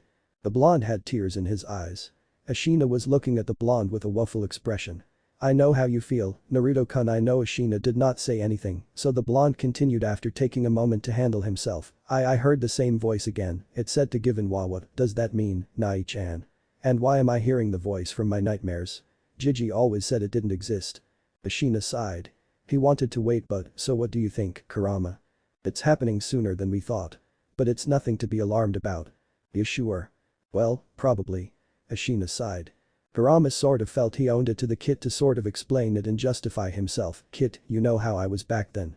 All I saw was hatred. I gave up on humanity itself. I know we have not talked about it because there was war everywhere, but if I knew about what the old man had planned back then. Kurama stopped when Ashina held up his hand. Don't sweat it, furball.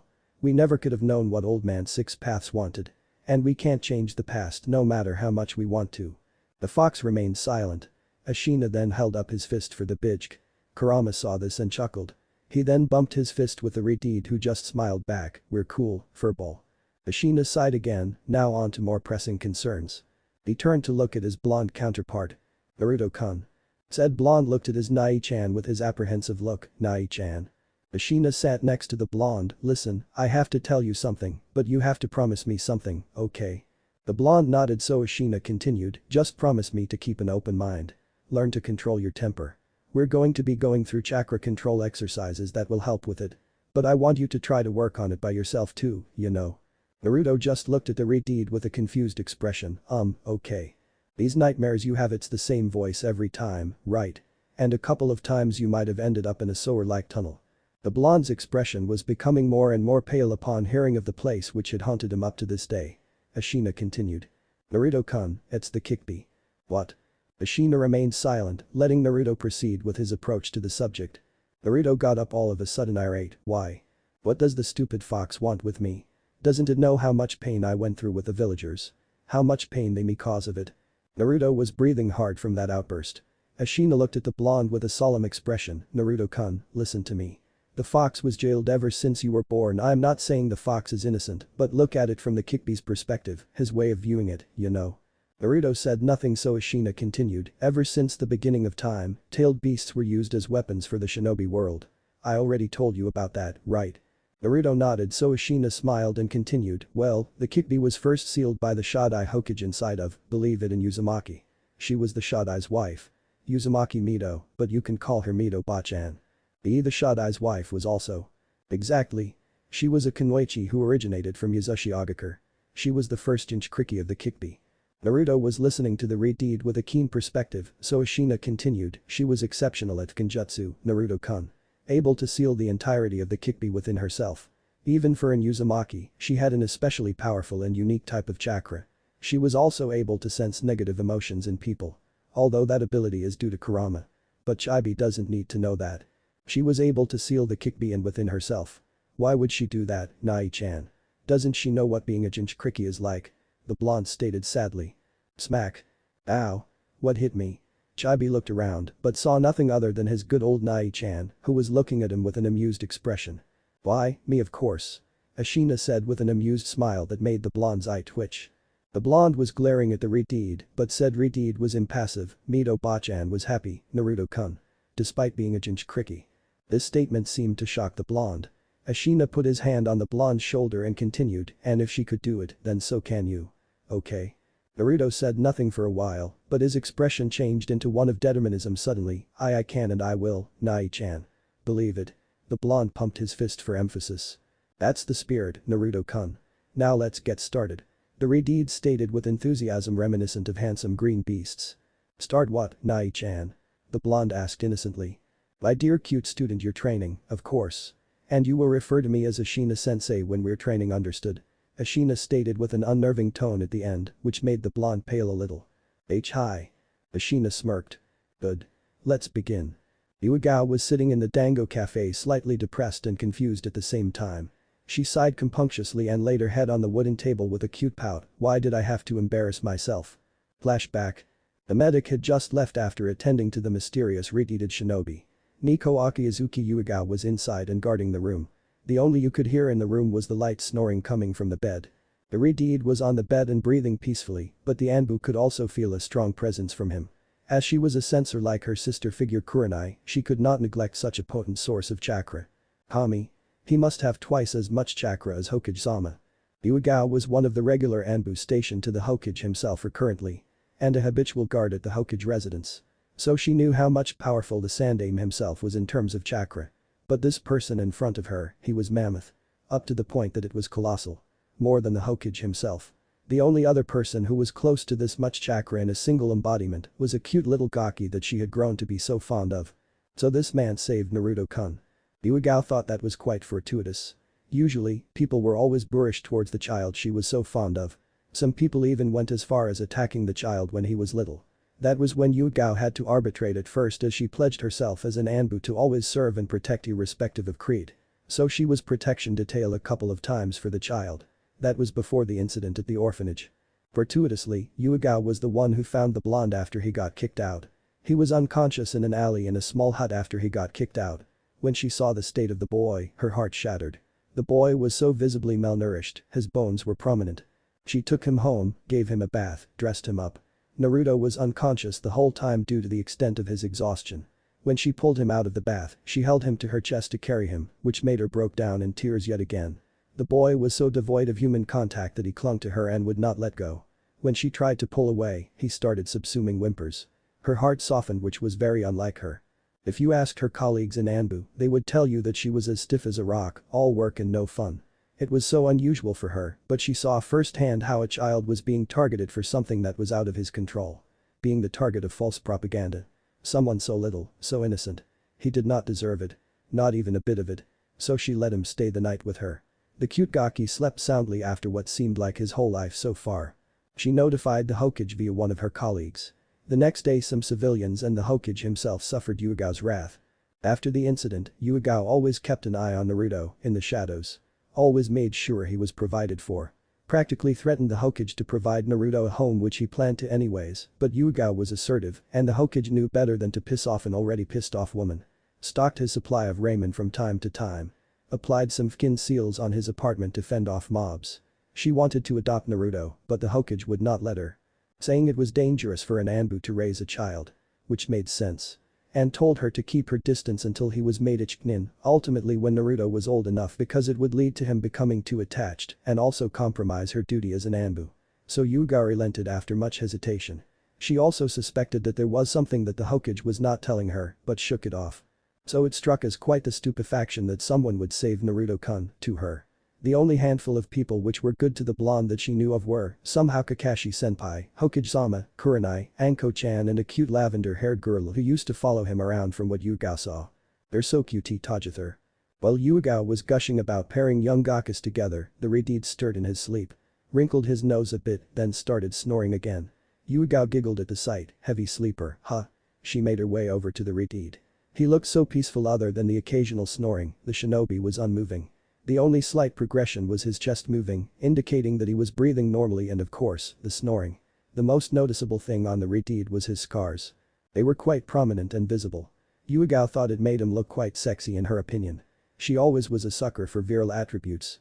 But then again, which woman isn't? She concluded to appease the butterflies in her stomach. Now Yugao was a woman of virtue and dignity. She took her duties earnestly. Even her childhood friend Hade, who had a crush on her, still does, said that she was so driven, up to that it was deranged how much work she did. So for her to start a relationship with someone, she would do so with commitment and devoutness. That was probably the reason why she was still celibate. Even her sister figures Anko and Kurenai were like that. She started tracing her hands on the redeed scars. She did not know what made her do that. Some of those scars looked quite familiar. The revelation quickly came to mind, which shocked Yugao. Their kinjutsu slashes her hand involuntarily went to her abdominal region, next to her solar plexus. It was her worst scar. It made her feel very insecure about herself, so she hid it from everyone and never let anyone see it. Not even Kurenai or Anko. She quickly shook those feelings off and focused on the person in front of her. He must have trained himself into the ground. She used her fingers to trace a particular scar, which made the redeed stir a bit. Her fingers must be cold. Yugao pulled her hand back and clenched her teeth nervously. Sorry, she said in a subdued voice. Once she was sure he was in dreamland, she went back to her fondling. Is that what it was?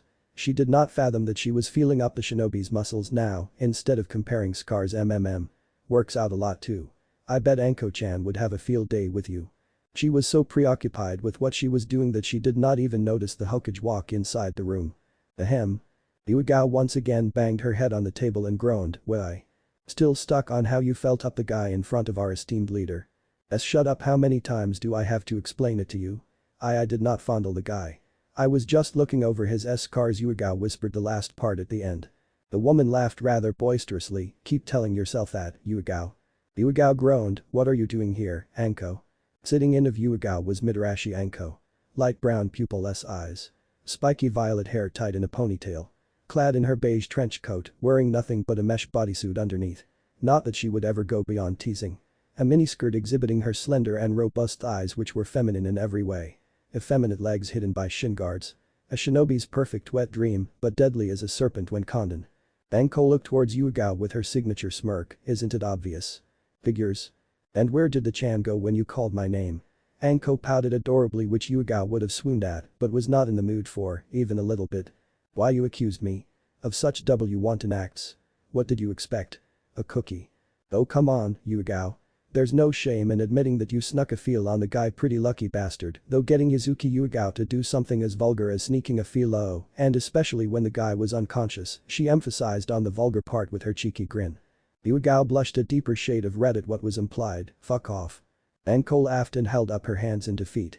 She gestured the waiter to bring 2 plates of dango that she loved. "Okay, I'm sorry. You still haven't told me the whole story though, spill." Yugao sighed. "I already told you that I was guarding him. The man was gravely injured, Anko-chan. He had acute trauma in multiple places from what I could see. He should be bedridden for a few days, at least.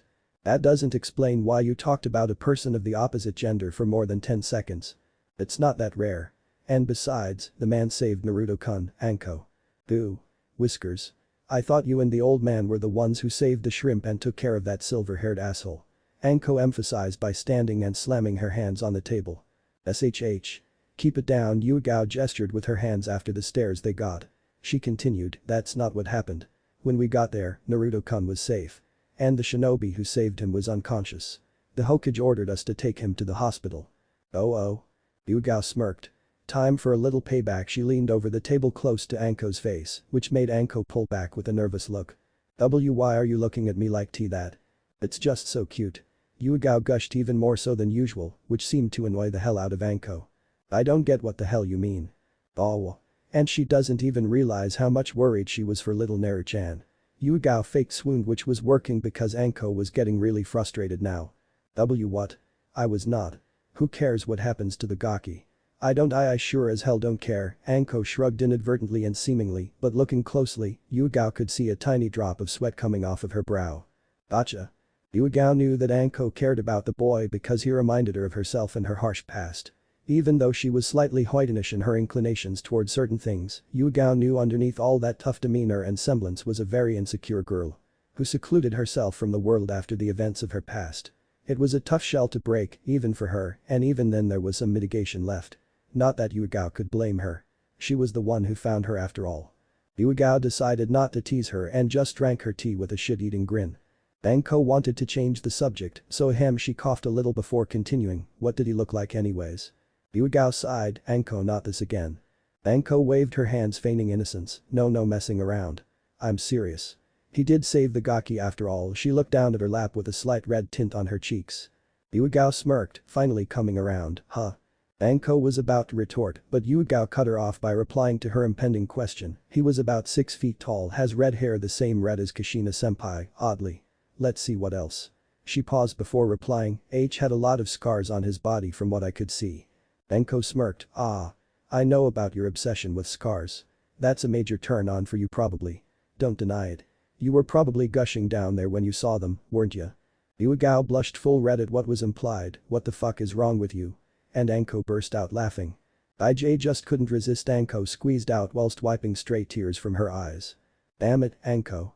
Yugao was getting pissed now, and Anko knew when to stop when it came to her surrogate sister and her hellish temper. "Okay. I'm sorry. I won't do it again, at least for now." Anko said with a nervous grin. Yugao sighed, fine. That's the best I can get from you anyways. So how long do you think he'll be in the hospital? He's probably going to be in for a couple of days from what I could see. Why? I want to get a good look at the guy. See who softened my sister's cold and gloomy heart, Anko said with an overly dramatic voice. Speaking of hospitals, Kurenai should have been released probably 2 or 3 days ago, Yugao interrupted with a small blush, avoiding any mention of the retreat anymore. Yeah, where is Nai-chan anyways? Kurenai was going through a pickle of her own. She did not know what to wear to her date. That's definitely a first, Kurenai inferred. Maybe something more traditional, Kurenai-sensei. Hinata said in her soft and introverted inflection. And what do you think he'll go with, Hinata? Hinata squeaked, I wouldn't know, sensei. Kurenai sighed. She had been trying to get her out of her reservedness and make her more susceptible and confident before team placements. She thought by helping her pick out clothes for her date, they would bond a little and she would forget all that's happened the past few days. So far it was working in that regard, but her self-infliction and morale issues were far more abyssal than she had thought them to be. She definitely had her work cut out for her. Kurenai shook herself from those thoughts to the present and grinned at Hinata. Now, Hinata, you have to know a little bit at least. Don't you want to go on a date like this with Uzumaki-kun someday? Hinata let out an eep at the mention of her ever so unrelenting crush. Kurenai, of course, knew because Hinata had told her all about it. At least it's healthy, and she's not a fangirl. She frowned inwardly at the mention of fangirls. She hated them. A lot. In her opinion, fangirls were the pinnacle of scum in the shinobi world. They were the reason why Kunoichi had such a bad name. Kurenai knew about the girl's insecurity and how much the blonde meant to her. How the blonde saved her from those bullies and how he gave her his scarf. It made her swoon every time she recalled the story how she looked at the blonde as a source of strength. And besides, they look so cute together. Yep, Kurenai was as much a shipper as Yugao. Don't say such embarrassing things like that, sensei, Hinata said in a tiny whisper, far too flustered right now. Kami, the poor girl looks like she'll faint. Kurenai giggled in a half-amused half-worried sentiment. Sorry, Hinata. Anyways, well, I've narrowed it down to 2. One was a black ruch tie shoulder bodycon. Gifted to her by Anko for her birthday last year. Her choice reflecting upon the dress. It was extremely close-fitting and she knew it was going to drop his jaw if she wore that. But she was nervous in regards to it. She did not want to show off too much on the first date. If you could call it that. Second she opted to choose was traditional. It was a dark magenta yukata with red poppies stitched intricately at the bottom, which were reminiscent and brought out the color of her eyes. The stitching was exquisite. It was the perfect balance of research and elegancy. She bought it from the land of water once whilst on a mission. And was saving it for a special occasion. Now's as good as any. I guess she paused before pondering, maybe I shouldn't have teased him too much. Is it really a date? I mean I kinda forced him into it. Kurenai bit her lip nervously. Suck it you up. I'm going to do this. Yeah. She started pacing around the room. Hinata was getting worried. Fuck, how am I going to go through with this? If Kurenai was going through a pickle like that, Ashina was no better. He was salvaging through his parents' closet to find something to wear. Otherwise, he would have to go shopping and he did not want to do that. He was not a fan of shopping. He usually went for Hinata's sake, but now that he could help it, never. Ashina sighed and recalled his first date with Hinata. It was Ichiraku's on a snowy day. The snow had just gathered. A tiny speck of a snowflake had fallen on her nose. Kami, she never looked more beautiful. Even more than life itself. Her lips pouted as she let out an adorable sneeze. She tucked a strand of her beautiful indigo hair behind her ear. She noticed I was looking at her. She blushed and hid her face underneath her shoulder whilst having a complacent smile of her own. You're doing it again. Ashina shook himself quickly as he wiped a stray drop of tear from his eyes. Sorry, Kurama, Ashina said with a smile, but it was clearly coerced. The fox sighed as it rested its head on its imposing paws. I meant what I said, kid. What we talked about you need to let go. I'm trying, Kurama, but I feel like I'm doing something wrong. I might have messed around during the war, but that was just lust clouding my sentiments. This is real. This can't turn into something more. I feel like I'm dishonoring her somehow. I'm just not comfortable with this. Think of it as this way. How would the shy Hyuga feel like knowing you were hurting yourself? Do you think that she would want that for you? Of course not. Just think about that. The fox, clearly having said what it wanted to, closed its eyes and went back to its nap. Ashina paid no mind and continued, and it would be unfair to Kurenai-chan, maybe it isn't a date. She kinda just forced me into it, which is kinda my own fault, but she called it a date. So maybe it is. Ashina waited for the fox to respond. Kurama. Furball. Hoi. The fox started to subsume snoring. Whether he was pretending to do so was unperceived. Ashina sighed, lazy bastard, it's up to me then, I guess. Kurenai was getting slightly anxious now. She did not know when exactly her supposed date was going to arrive. She had prepared over an hour ago. Even though it was just 6:30. They did not exactly decide what time they were going out. Kurenai was fidgeting nervously a bit. Luckily Hinata arrived carrying a tray. I made some tea, Kurenai-sensei. Oh. Thank you Hinata. Kurenai said a bit too enthusiastically. Hey, are you alright, sensei? What? Kurenai said to no one in particular. She suddenly realized that Hinata had asked her that. Oh, I'm fine. Yep. Nothing wrong here, I'm stressed as fuck. What do you think? Kurenai covered her incommodious thoughts by giving a nervous smile which creeped Hinata out. Normally sensei is so confident and dauntless, this is so unlike her. Hinata pondered. Is going on a date actually that stressful? I'm sure Naruto-kun will be much better than the man sensei's going out with. She contemplated what she had just said. She covered her mouth with her hands in a paw-like bearing while wiggling her face adorably with a healthy blush. Kurenai saw and smirked. She was used to this level of internal squealing that Hinata fought against her innate Hyuga demeanor. Anko called her bipolar. And got a nasty genjutsu kindly in return. Kurenai was pondering with a smug expression when the door suddenly knocked. Hinata. Hi, sensei. Sorry, but can you please answer the door? Kurenai asked with an expression that screamed desperation. Hinata seemed to understand what her sensei wanted to do and nodded. Kurenai mowed thank you and shunshined quickly to her room to wrap things up. Hinata made her way to the door and opened it. See, can I help you?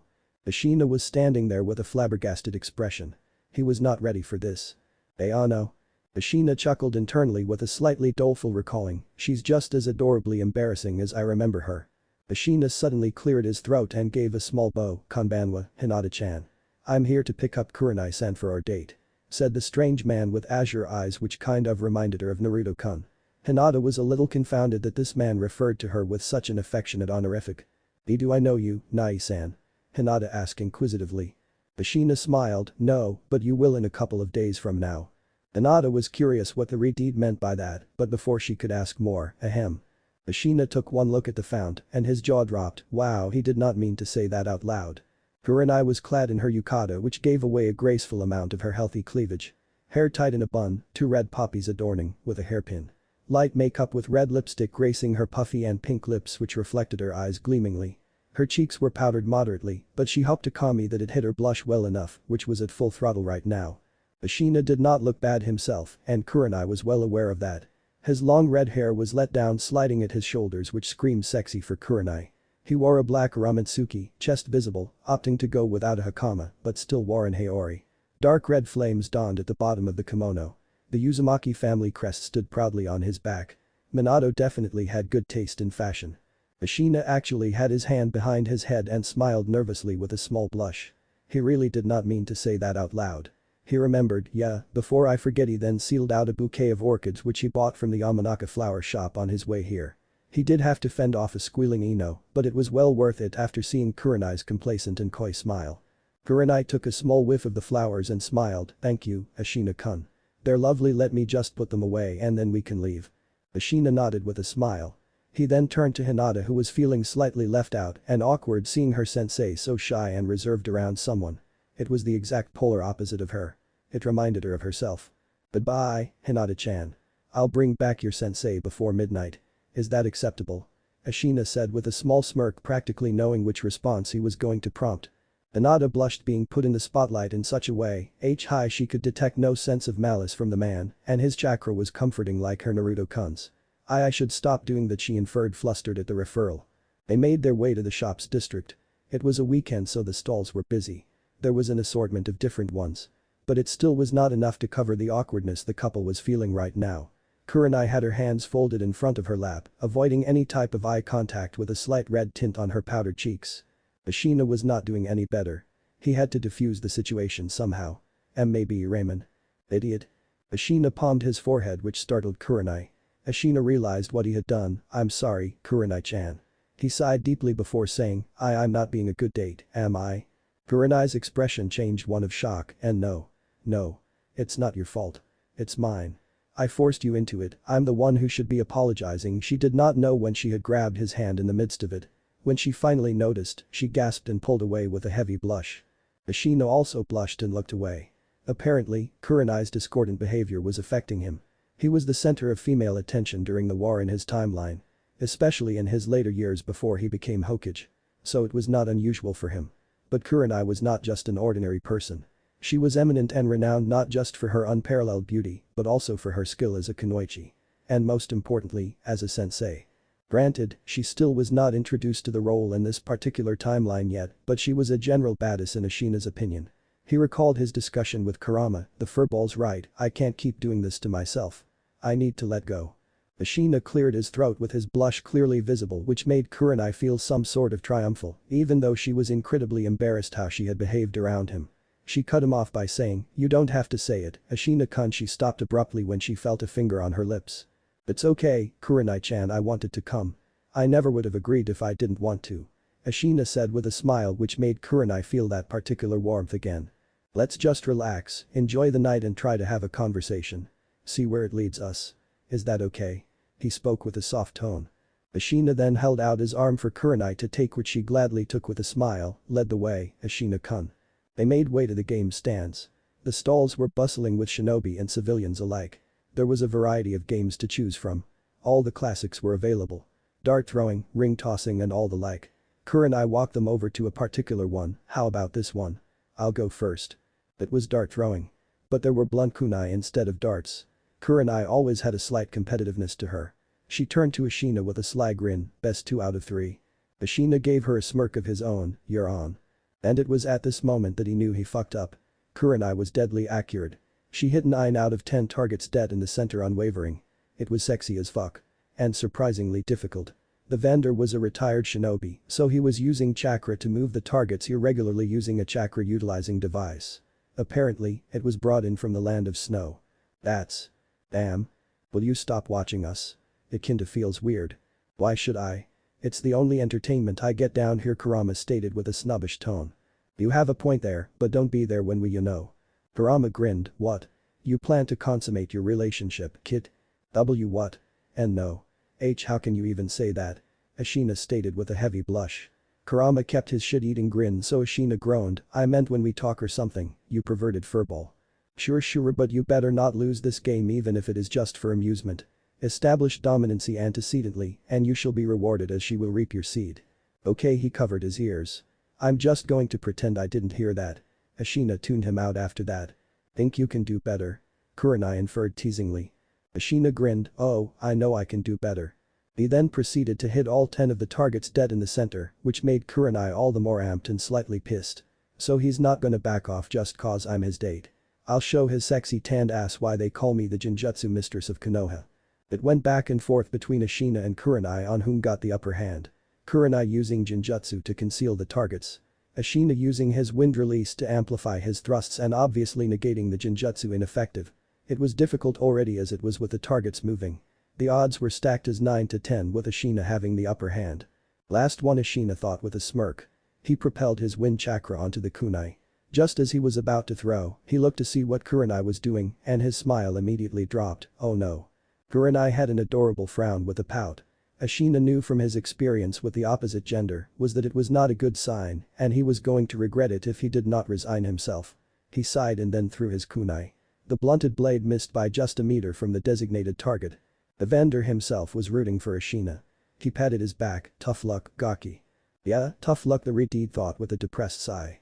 He suddenly felt something warm and wet against his cheek, but the sensation left as soon as he felt it. Then a soft and dainty hand grasped his cheek, I appreciate what you did, Ashina-kun, but please, never do that again, Kurenai said with an intimidating tone which put Kurama to shame. Ashina shook himself off with a small sweat. Too scared to feel any type of embarrassment because of the innocent peck on the cheek, she's even scarier than Hinata was when she got pissed off. Well, she was her sensei after all. He may be the strongest shinobi Konoha had right now, but he knew never to piss off a woman. A common occurrence, really. It's so cute. Kurenai gushed whilst holding a plushy teddy bear and hugging it. Ashina chuckled at her behavior. Women really were an enigma. They were taking a walk through Senju Park. Kurenai had her arm wrapped around Ashina's. They were enjoying the tranquil semblance until Ashina broke the silence, so tell me about yourself, Kurenai-chan. What are your hopes, your plans for the future? Nobody's ever asked me that before. I guess I want to change the general perspective people have in regards to kunoichi, you know. I don't want to come off like a feminist, but I think the perception people have of us needs to be changed. Fangirls definitely need to be annihilated. she said with a smirk which made Ashina laugh. She continued, I know it's dangerous for us, especially with the way Kunoichi are treated if captured Kami, I can't even begin to fathom it. She said the last part with a horripilation which made her rub her arms over. I understand. I understand the risks, but that's the world we live in, Kurenai, it's the harsh truth. It's fucked up and we can't change it, but we certainly can adapt to it. Train harder, Kurenai. Train and become the best version of yourself. That way you can make a difference and your words will mean something, they will matter. Ashina said with a smile which made Kurenai's heart flutter. These were all unfamiliar sentiments she was going through. She wondered why it felt so right to be in the Redeed's company when she knew they had just met a few days ago. Kurenai did not know what came over her, but she suddenly leapt and kissed the Redeed on the lips. It was such an unfamiliar feeling. His lips were warm and soft. They made her feel tingly and dazed all of a sudden. She wanted more. She suddenly felt surprised when strong arms wrapped around her back and a chiseled chest pressed against her own firm cleavage. Kurenai became instantly overwhelmed. Her eyes snapped open when she felt his tongue slide against her lips asking for entry. She was in such a daze that she did not realize that she had granted entry to the foreign appendage. She couldn't believe how amazing it felt to kiss someone. The combined taste, the smell. It was intoxicating. She definitely tasted ramen. Her core was apparently being affected too. Her panties felt slightly soaked. That was her wake-up call. She definitely needed to stop now. Kurenai pulled away and she saw that her arms were wrapped around the Redeed's neck. She did not remember when that happened. She was panting and so was he. Lips swollen and eyes lidded, that was, my first kiss, she said in almost a whisper sheepishly. Ashina smirked, oh natural, huh? Kurenai blushed and hid her face under his shoulder. They both stayed like that for a few moments, basking in the comfort of one another. Both wondering why it just felt just right, holding each other. So how do you want to proceed? With us? Ashina asked, breaking the silence. Kurenai lifted her head from his shoulder, but still wouldn't look him in the eyes. I would rather we take things slow. I'm not ready for people knowing about us. It's mostly due to Anko and Yugao. She sighed internally at the end and hoped to Kami that he would understand. Okay. Kurenai finally looked up and made eye contact with him with a healthy blush, okay. Ashina chuckled and lifted her chin with his fingers, okay. Kurenai closed her eyes as she saw Ashina moving in. As soon as they were about to make contact, Kurenai's stomach groaned. She covered her face with her hands which made Ashina laugh. Kurenai punched his arm which made Ashina wince but did not stop his laugh, it's not funny. Ashina wiped some stray tears from his eyes, it kinda was, and soon as he said that, his stomach grumbled which made him frown and Kurenai giggle. Kurenai opened the door to her apartment and slid her back, closing the door. The clock read a minute from midnight. She rubbed her shoulders. I forgot to give him back his haori. Ashina had given it to her during their walk when she felt a bit cold. Thinking of the Redeed made her smile and hug the thin jacket close. He definitely smelled good, it smelled like it was a blend of sandalwood with a bit of musk. Today was perfect. Honestly, it had worked out a lot better than she had hoped. It was the complete opposite of what she thought it would be. She left the haori at one of the chairs from the kitchen table. Hinata probably stayed the night. She would be asleep by now, she concluded, by the wash dishes next to the sink. She made her way to the living room and turned on the lights, hoping to eat some ice cream. She gasped in horror at the sight which greeted her. Anko and Yugao both had their arms crossed and were levying Kurenai with a dead stare. Well, mostly Yugao because Anko was too busy grinning. Fuck. It was a humid day. The leaves were bristling with the current. They were giving an arid titillation in the evening. The courtyard of the Uzumaki compound was currently occupying sounds of fists battering and colliding with each other. Naruto was dressed in a training outfit, a black combat t-shirt with a red Uzumaki whirlpool insignia on the back and black slacks with ninja sandals. Ashina was dressed in a similar fashion. It had been more than a week or so since Ashina had started training Naruto in the arts of being a methodical but unorthodox shinobi. Combined with his Uzumaki prowess and chakra reserves, if he were to accomplish his intended target of given objectives, he could very well beat the Uchiha in the plural, in terms of being a ninja in general, which was not an easy feat. And Naruto would not be Naruto if he didn't train. The Uzumaki were generally not known for their taijutsu as the Hyuga were. On the other hand, their prowess in Kenjutsu combined with Suiten was widely renowned. They were more traditional than most major clans, more in line with the Senju in terms of their thinking, conduct and lifestyle. Even their apparel was battle armor. Given their relationship to the founder clan, it was a given maybe. Naruto wiped the sweat from his brow for the umpteenth time. His breathing was becoming more and more ragged. They had been going at it for more than a few hours. And he was really getting annoyed now. His Nai-chan was wearing him out. He told him to go on the offensive and he would only defend without any retaliation for the past few times. But he did not look affected in the slightest. His only indication was a cocky smirk which only seemed to annoy the blonde further. "What's wrong, Naruto-kun?" Ever since they started on their training, Ashina had him do the norm for chakra exercises. Gave him books to study on shinobi tactics, of course not by himself, but by supervising him, making sure he didn't slack off. Gave him paper to practice his kanji writing for Fukinjutsu, which was in all honesty shit, but the Redeed knew that it wasn't his fault due to his circumstances growing up. He also knew practice made perfect. Seals came easy, but that did not mean that his writing was the same. He needed practice before he could start building seals by himself because the wrong kanji could be detrimental. Tree climbing and water walking were helping him with his chakra control. Also, Ashina drew a seal on his back which acted as a supplementary chakra system in addition to his own, mitigating the large reserves inside his body. It helped him control and filter the chakra, but due to his reserves being abnormally large, he still needed to do the exercises. But chakra control was doable for him now. As a result, he could learn basic jutsu like the shunshin and the clone technique if he wanted to now. Naruto complained about the exercises being too boring and how were they supposed to help him become a kick-ass ninja. They argued, of course. Both being of the same thick skin, but the older being a bit more wise due to his age and experience, struck a deal with him by showing him the Rasengan.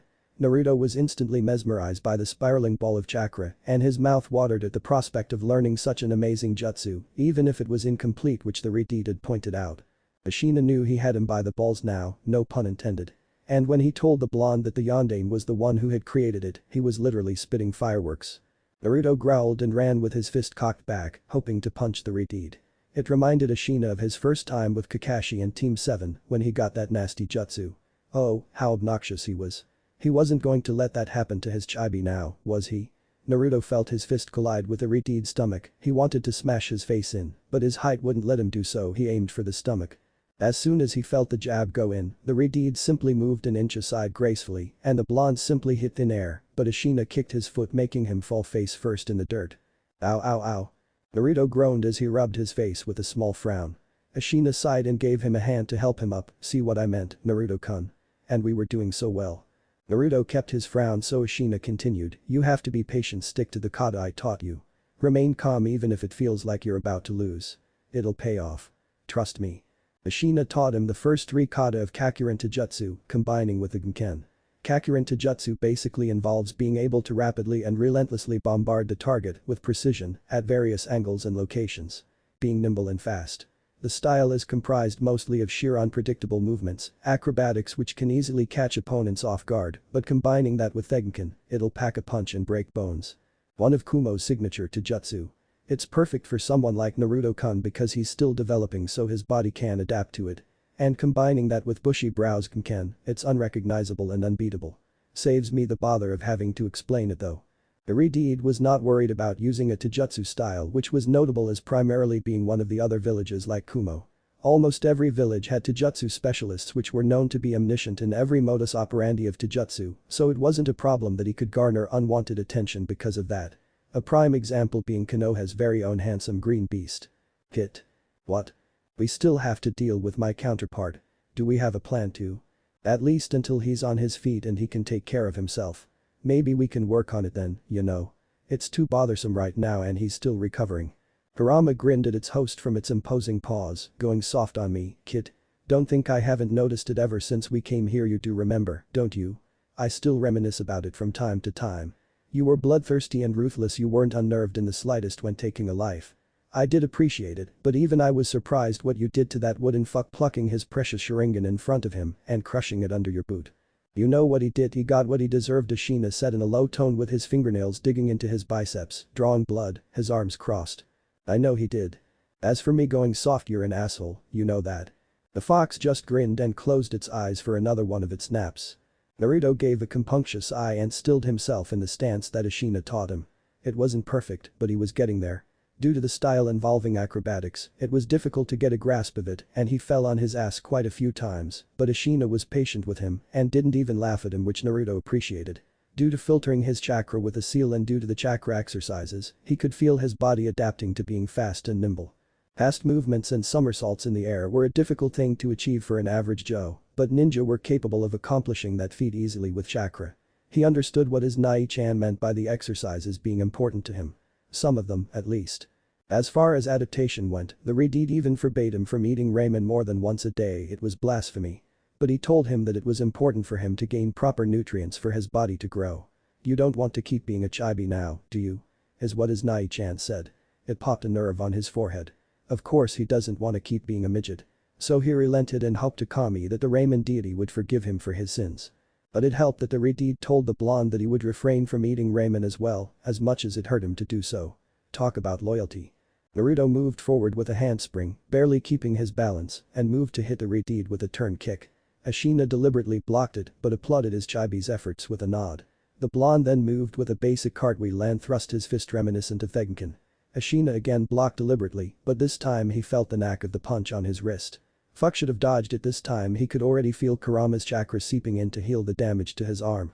Naruto moved backwards and again took his stance. Ashina spun his arm, and Naruto could hear the joint pop which made him clench his teeth a little. Ashina grinned at his chibi. Not bad, Naruto-kun, that one actually hurt, you know. Naruto beamed at being praised even if it was of minor significance. Keep at it and I think that you can beat the Uchiha in your class. Really? I can beat that stuck-up bastard?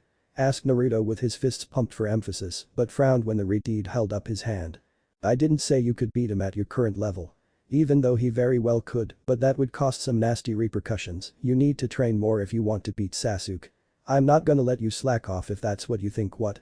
You thought just because you managed to get a hit on me, I'm going to let you? The Redeed stated with a cold tone at the end. Naruto was instantly on his feet in a posture reminiscent of the soldiers he commanded in the war, with a trail of sweat running down his forehead.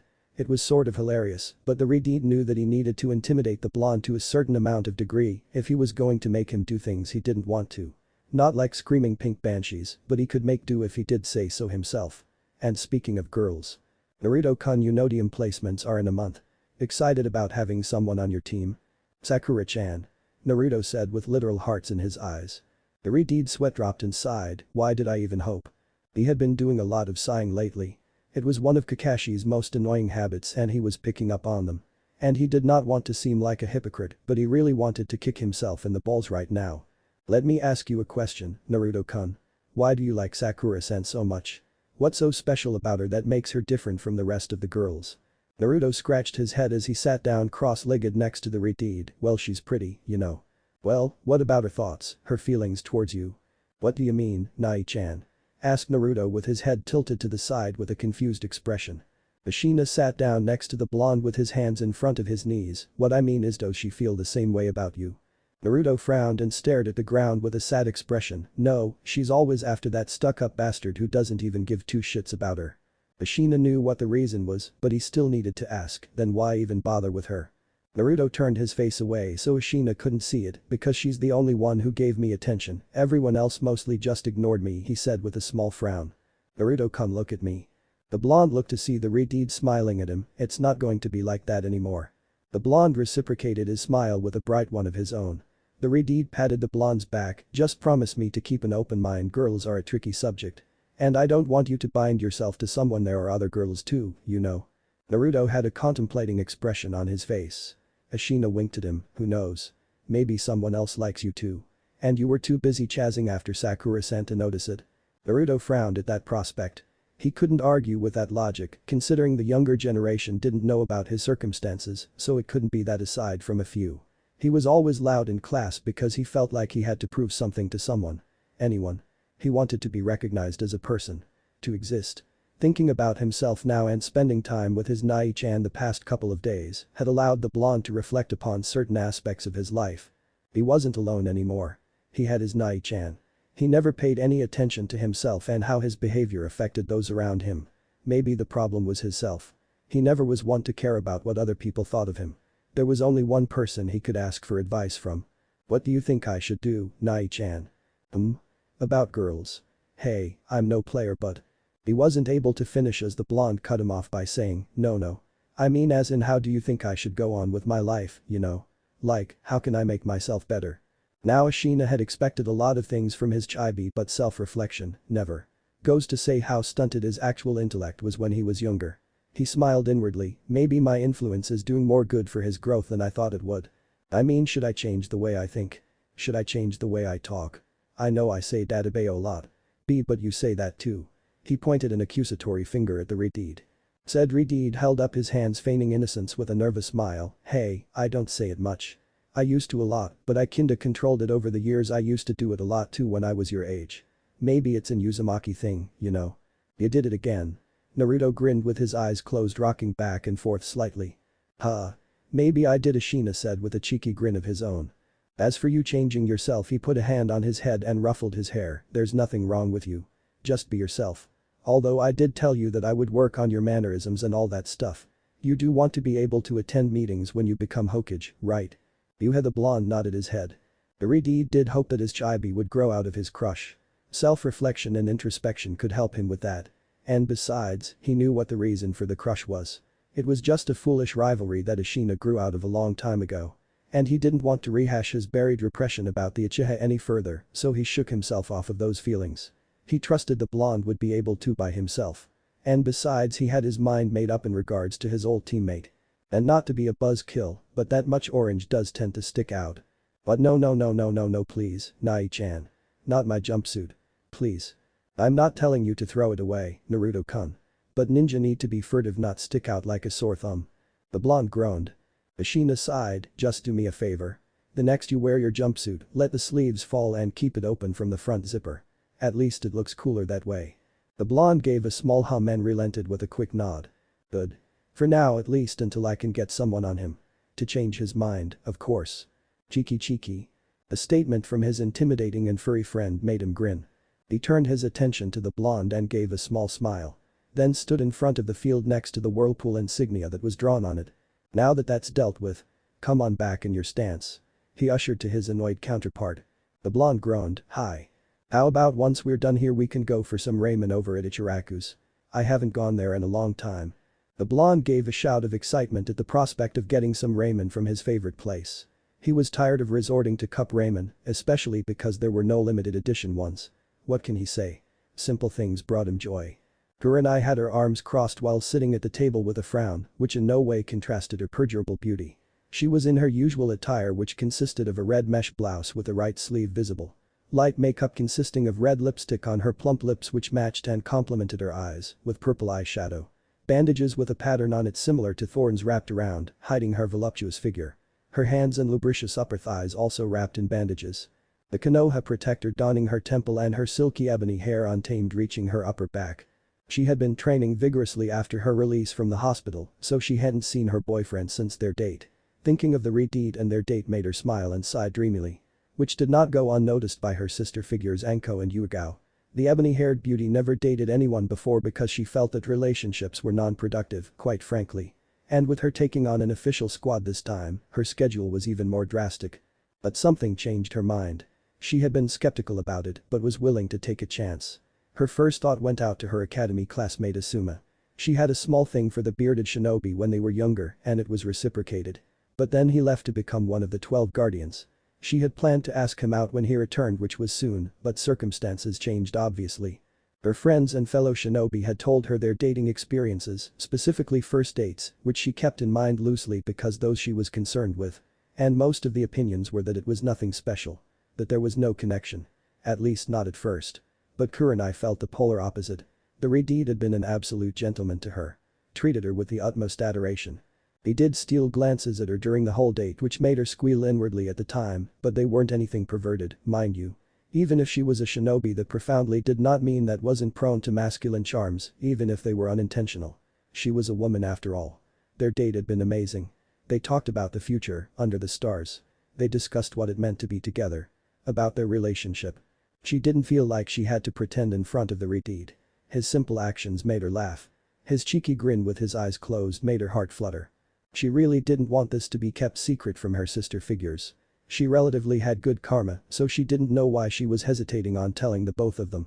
She had dragged it out long enough, or stalled rather, after both of them caught her in such a compromising way. All dolled up, had a foolish grin on her face, about to eat ice cream, and not because of some sad flick she watched. Definitely the telltales of a date. Of course, Anko and Hyuga reacted in the most natural way they could, they overreacted. Kurenai hadn't dated before and she had her reasons for that. Well, neither did Anko. Out of all three of them, Hyuga was the only one who had ever dated, and that too only one person. Anko being Anko flirted and flaunted because loved getting attention. There was a reason for that as well, but only the Hokage and Yugao knew about that. Well, she was an interrogations expert in the Konoha T&I, so it could be said that reading people was one of her many talents. But she never had an intimate relationship with someone. It could also be said that it was mostly elements of insecurities due to her harsh past, but she never felt the need to open up to someone. Not in that way, at least. Only Yugao knew the most about her issues and the problems that she kept from everyone else because she was the closest to her, due to many reasons. So neither one of them was experienced. It was a ratification of their consensus with their careers. At least that's the justification they gave themselves. Anko was the one who broke the silence when she waved her hand in front of the ruby-eyed woman's slightly dazed face. Hello. Nai-chan. Kurenai slightly shook herself off of her reminiscence and cleared her throat and answered, yes. But was slightly unnerved when she saw the Anbu sitting next to the brazen violet-haired woman. She had been levying Kurenai with a promiscuous stare ever since they arrived. Anko finally noticed and kneed the older woman under the table. Ow. What the hell? Kurenai sighed. She knew she had to explain herself. Well, somehow. It's true. I'm seeing someone. Anko slammed her hands on the table and pointed at the ebony-haired beauty. Aha. I knew it. Nai-chan is getting laid, she said in a sing-song voice. Kurenai blushed and shook her head indicating denial. Yugao gasped and smacked her on the head with the back of her hand. Anko. She chided. Anko rubbed her head with a frown, sulking the alluring Anbu, then looked towards Kurenai, who just gave a nervous smile but clenched her teeth when she articulated, and you. Don't even think you're getting off that easily, you'd better have a good reason for not telling me. She looked towards Anko with a disappointing glance, or Anko for that matter. Hey. I know and I'm sorry, I just didn't know how. And it all just happened so fast. We met at the hospital, I asked him out, we went out in the next couple of days, she continued rambling. Yugao went from her side of the table and sat next to the ruby-eyed woman. I believe you, but why didn't you tell us that night? We were waiting for hours. Hinata-chan was getting tired, so I told her to spend the night.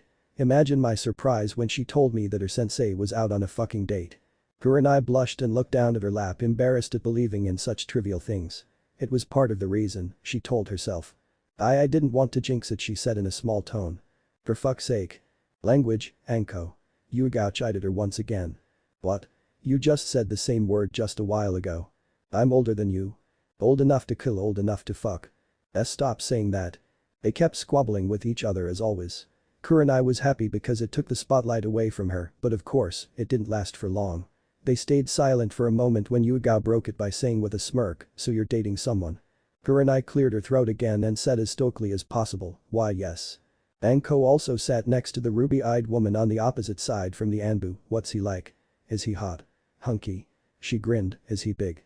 Yugao groaned. Anko, stop being a pervert. Kami. She huffed but winked, but do tell. Kurenai felt scandalized by the accusation. She gasped, what? I'm not didn't I'm not a bimbo. I didn't sleep with him on the first date. Anko laughed while Yugao giggled. Kurenai sighed, we went out, we talked, we ate, that's it. Anko gave a disappointing look. Aw, not even a kiss goodnight. I'm disappointed, Nai-chan. Kurenai blushed. We, did kiss. Anko let out a shout of excitement which seemed to attract a lot of stares from the new customers at the dango shop. The regulars knew it was of the norm. Who are you and what have you done to my Nai-chan? The ruby-eyed beauty rolled her eyes at that. Was there any tongue involved? Anko? Okay geez, can you at least tell us who he is? The ebony-haired woman gave a patronizing snicker at that, like I'm going to give you his name, so you both could stalk him. In your case, one of your interrogative sessions and a freaking sword fight with Yugao and hers. Anko frowned, give me some credit, will you? I bust mental balls for a living. Yugao smiled and embraced her with one arm. Well, I for one am happy for you. She gave the crimson-eyed woman a sincere smile before she said with a solemn expression, but I want you to be careful. I don't want you to get hurt. Kurenai smiled warmly upon hearing that. Thank you, Yugao. She paused a little bit before she asked hesitantly, how are things with Hate? This made the elegant Anbu's cutesy smile replace with an uneasy frown. Anko was the one who answered with a mouthful of dango, she's not telling me, but it looks like it's a permanent off this time. Yugao still had her frown, which was verily discordant, making her lips slightly pouty because of the dark violet shade of her lipstick she always used. I don't see it working, I just don't see him that way. I only went out with him for the sake of his feelings. He is and will be my best friend. I just hate it that he involved romance in our relationship. I just don't know what to do. I tried. Have you tried talking it out with him? Kurenai asked with a concerned expression. Hyuga looked down at her lap. "No, I'm scared that he'll take it the wrong way and end up hating me." She paused a little before she said, "I know he's not happy and he's regretting what he did. I know he knows that I'm not happy with this. With how it turned out. You know the whole story." She paused a little before she said with a dejected tone, "I know feelings can't be changed. Not unless you try." Kurenai still had a perturbed look on her face. She was, of course, worried for her friend. Her surrogate sister was generally a reserved person. Focusing more on work and not letting her sentiments get the better of her. But hate meant more to her than she admitted, even if it was in the most platonic way possible. She grew up with him. And they were best friends ever since they knew each other. Kurenai knew Hade as well, as he was her colleague as a ninja and was also one of her classmates. He had a calm and gentle personality. But at the same time, he was also stubborn, as she was told by her Anbu sister when she seldom needed to vent. And stubbornness could sometimes very well get in the way of feelings, she knew. So she couldn't help but worry for her friend and surrogate sister. He was also rather well known as a Takebetsu Junin for his skill in Kenjutsu. Hade was the one who developed the dance of the crescent moon along with Yugao. The A-rank Kenjutsu technique that both of them used. Didn't Ashina-kun mention he was also skilled in Kenjutsu? At least that's what he said when I asked him about some of the scars he had. Maybe the two could spar sometime. Yugao even. She does love it when she can test her skills against someone. And speaking of introducing him to her, she remembered something the Redeed had asked her to do. The introduction due to Uzumaki-kun, he asked me to introduce her to him. How am I going to go through with this? She had to approach her sisters somehow in regards to this. And someday she will. Just not now and not today. Perhaps she could discuss this with the Redeed himself. He did respect the non-exclusive part of their budding relationship that was insisted on her part. Speaking of the Redeed and his scars, the crimson-eyed beauty noticed that he was rather withdrawn when she asked him about them. He changed the subject before she could ask him more. Specifically, the rather daunting one on his left shoulder. She summarized that it was one from a rate and release due to the contracture and scarred nature of the affected area. She was no medic, but even she knew that it had to be a drastic and detrimental jutsu to do such lingering damage. It just made the ebony-haired woman all the more curious about the Redeed. She was currently at a stalemate in regards to her relationship with him. She wanted to take things slow. Wanted to get to know him first. The simple things about him. What makes him laugh? What makes him tick? It was a cliché and sort of stigma that she knew about relationships in general, which she read in books, saw and heard. She didn't know why, but she wanted to believe in stereotypes when it concerned her stepping into unfamiliar territory, such a non-platonic relationship with someone for the first time. Maybe it was just her optimism getting the better of her. She knew for a fact that she was extremely attracted to the red-haired shinobi. Which woman wouldn't be? He was kind, thoughtful and sweet. It was a bonus that he was extremely good-looking too. And he was not a pervert. Another bonus. She considered herself lucky that she was able to bag him first, so to say. Many women were jealous throughout their date, levying her with glares full of innocent malice. This, in turn, pissed her off a little, but also filled her with satisfaction and amusement she couldn't quite relate to. She wanted to believe that the attraction she felt for the Redeed could be converted into feelings over slow progression, over time. She wanted that, and if she was honest with herself, she needed that. After the death of her father, she became withdrawn, generally from affection. She developed a sort of a fear of isolation and loneliness about loved ones that it changed her innate behavior and made her apprehensive towards relationships in general. Not that she considered this in her adulthood. She had grown out of it through the help of her friends, colleagues and her surrogate sisters the most. But a slight trace of it had always been there in the back of her mind. She shook herself off of those thoughts and turned her attention to the violet-haired women on either side of her. One who had her mouth full of dango and gave occasional mewls of satisfaction when she took bites of the sweetened and glazed treat. Lock Anko and a bucket full of dango in a room. She mused with a snicker. Meanwhile, on the other hand, the alluring Anbu had a contemplative expression on her graceful features. She called out to her. Yugao. Would you like to order something? Oh yeah, sure. She said, slightly downcast. Kurenai frowned inwardly. I shouldn't have brought him up. She signaled the waiter to bring a bottle of SHMCHK, a stronger variant of sake, and one of her favorite drinks, along with 3 cups. The Anbu gave her a small smile, slightly downcast, but with a discerning nod, showing that she understood what she wanted to do. It was almost nightfall when the women were done with their meet-up for drinks. Anko had an appointment in T&I, and Yugao had her Anbu duties, which left the ruby-eyed beauty. Kurenai had her cheeks flushed with a reddish hue. She knew how to hold her liquor, but she was no legendary Sanin. And when you're drinking with a brazen woman like Anko, 2 or 3 bottles went nowhere. And besides, she had the evening off. Actually, she had a whole of 2 months, which was somewhat odd considering the notice just went out the day they were supposed to officially handle team assignments. Even though she had been injured and was under recovery, she could handle a genin squad. But she wasn't one to take things for granted. Her reflexes felt slightly delayed, which made her curse. She really shouldn't have drunk so much. Her apartment was just at the end of the street she was on. She was about to turn the corner when her senses kicked in and she threw a kunai on the slightly darkened part of the abandoned street. Her sensor abilities were slightly muddled as she wasn't able to congregate chakra properly due to the large quantity of alcohol she had taken, so she couldn't tell if it was a fellow Konoha shinobi. Judging by the figure, broad shoulders, azure eyes and shoulder-length hair crimson colored, is it? Wait, crimson hair and azure eyes. Ashina-kun. The shinobi in question just gave a sheepish smile with his signature squint when he emerged in front of her. Don't scare me like that.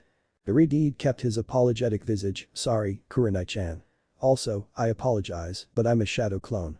I'm just bringing a message for you from the boss. He wants to meet you tomorrow at the Uzumaki compound.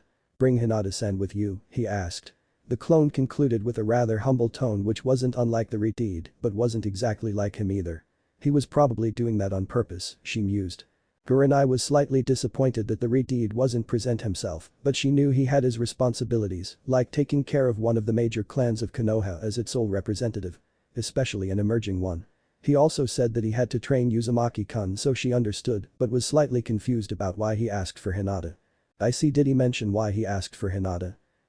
He didn't say. But he did mention that it was something about training. Okay, is there anything else? The clone gave head amusing expression with a hum. He then gave an impish smile to the ruby-eyed beauty. Actually, there is one thing. He leaned forward and pressed his lips against her already flushed cheeks. Kurenai, of course, knew the hows and whys of the Kage Bunshin jutsu and its advantages. Especially in intercourse if that could be made into a thing. Anko wasn't one to leave any details out, now was she? Normal shinobi didn't have the chakra for it, but relevantly, the Uzumaki were generally known for their vitality and chakra. She shook herself off of those feelings unless she wanted to give herself a nosebleed in front of her boyfriend's clone. Don't forget about the clone having sent its memories back to the user. Wait, why was she having wanton thoughts anyway? She really did have too much to drink. Kurenai blushed and looked downwards with a complacent smile. Thank you, clone-kun. The clone gave a small wave and dispelled itself. Kurenai went on towards her apartment building with an inward smile. Better get started on dinner. The Konoha cemetery generally had a peaceful semblance. People came and went. Lives lost and buried. Loved ones, comrades, best friends, lovers. Even enemies. It was a state of sympathy for people when they buried the respective ones who were close to them. They felt at ease. At peace. It was, of course, the natural course of life. You live life and you go. You forget. But something in that mind of his couldn't, or rather, wouldn't let him. He felt guilt. Insurmountable guilt. It was his fault after all. Everything was his fault. She died because of him. She died by his hand. And all she ever wanted was his love. The mission comes before everything else. Fuck missions. Kami, he was a fool. A pitiful fool now. And when she thought she couldn't have his love, she had no purpose anymore except the protection of the village. So she died by his hand. He killed her. How could she do this to him? No, it was his fault. She was everything a person could want, wasn't she? And he was too stupid to notice her before. Too hung up on lingering grudges and sentiments of resentment he had against someone who was already dead. And afterwards, he couldn't because of him. His friend. His teammate. His brother. The one who gave his life for him. The one who loved her. The one who taught him what bonds meant. What it meant to be lenient. That it was okay to forgive. To not blame himself for things he could not control. But how could he? He died protecting him. He who didn't deserve it. Gave him his clan's most prestigious existence. A part of him. He felt guilt using it. The 1,000 jutsu that he learned. The very bane that had earned him the moniker Copy Ninja, amongst many others. But it was the only thing that he had of him. An endowment of his final act. His depression came soon after that. Friend Killer Kakashi, was it? He lost count of how many monikers he had by now. His sensei had tried to help him by assigning him to the Anbu. Gave him the meticulous task of protecting his wife. Uzumaki Kushina and their unborn son. Sensei's son.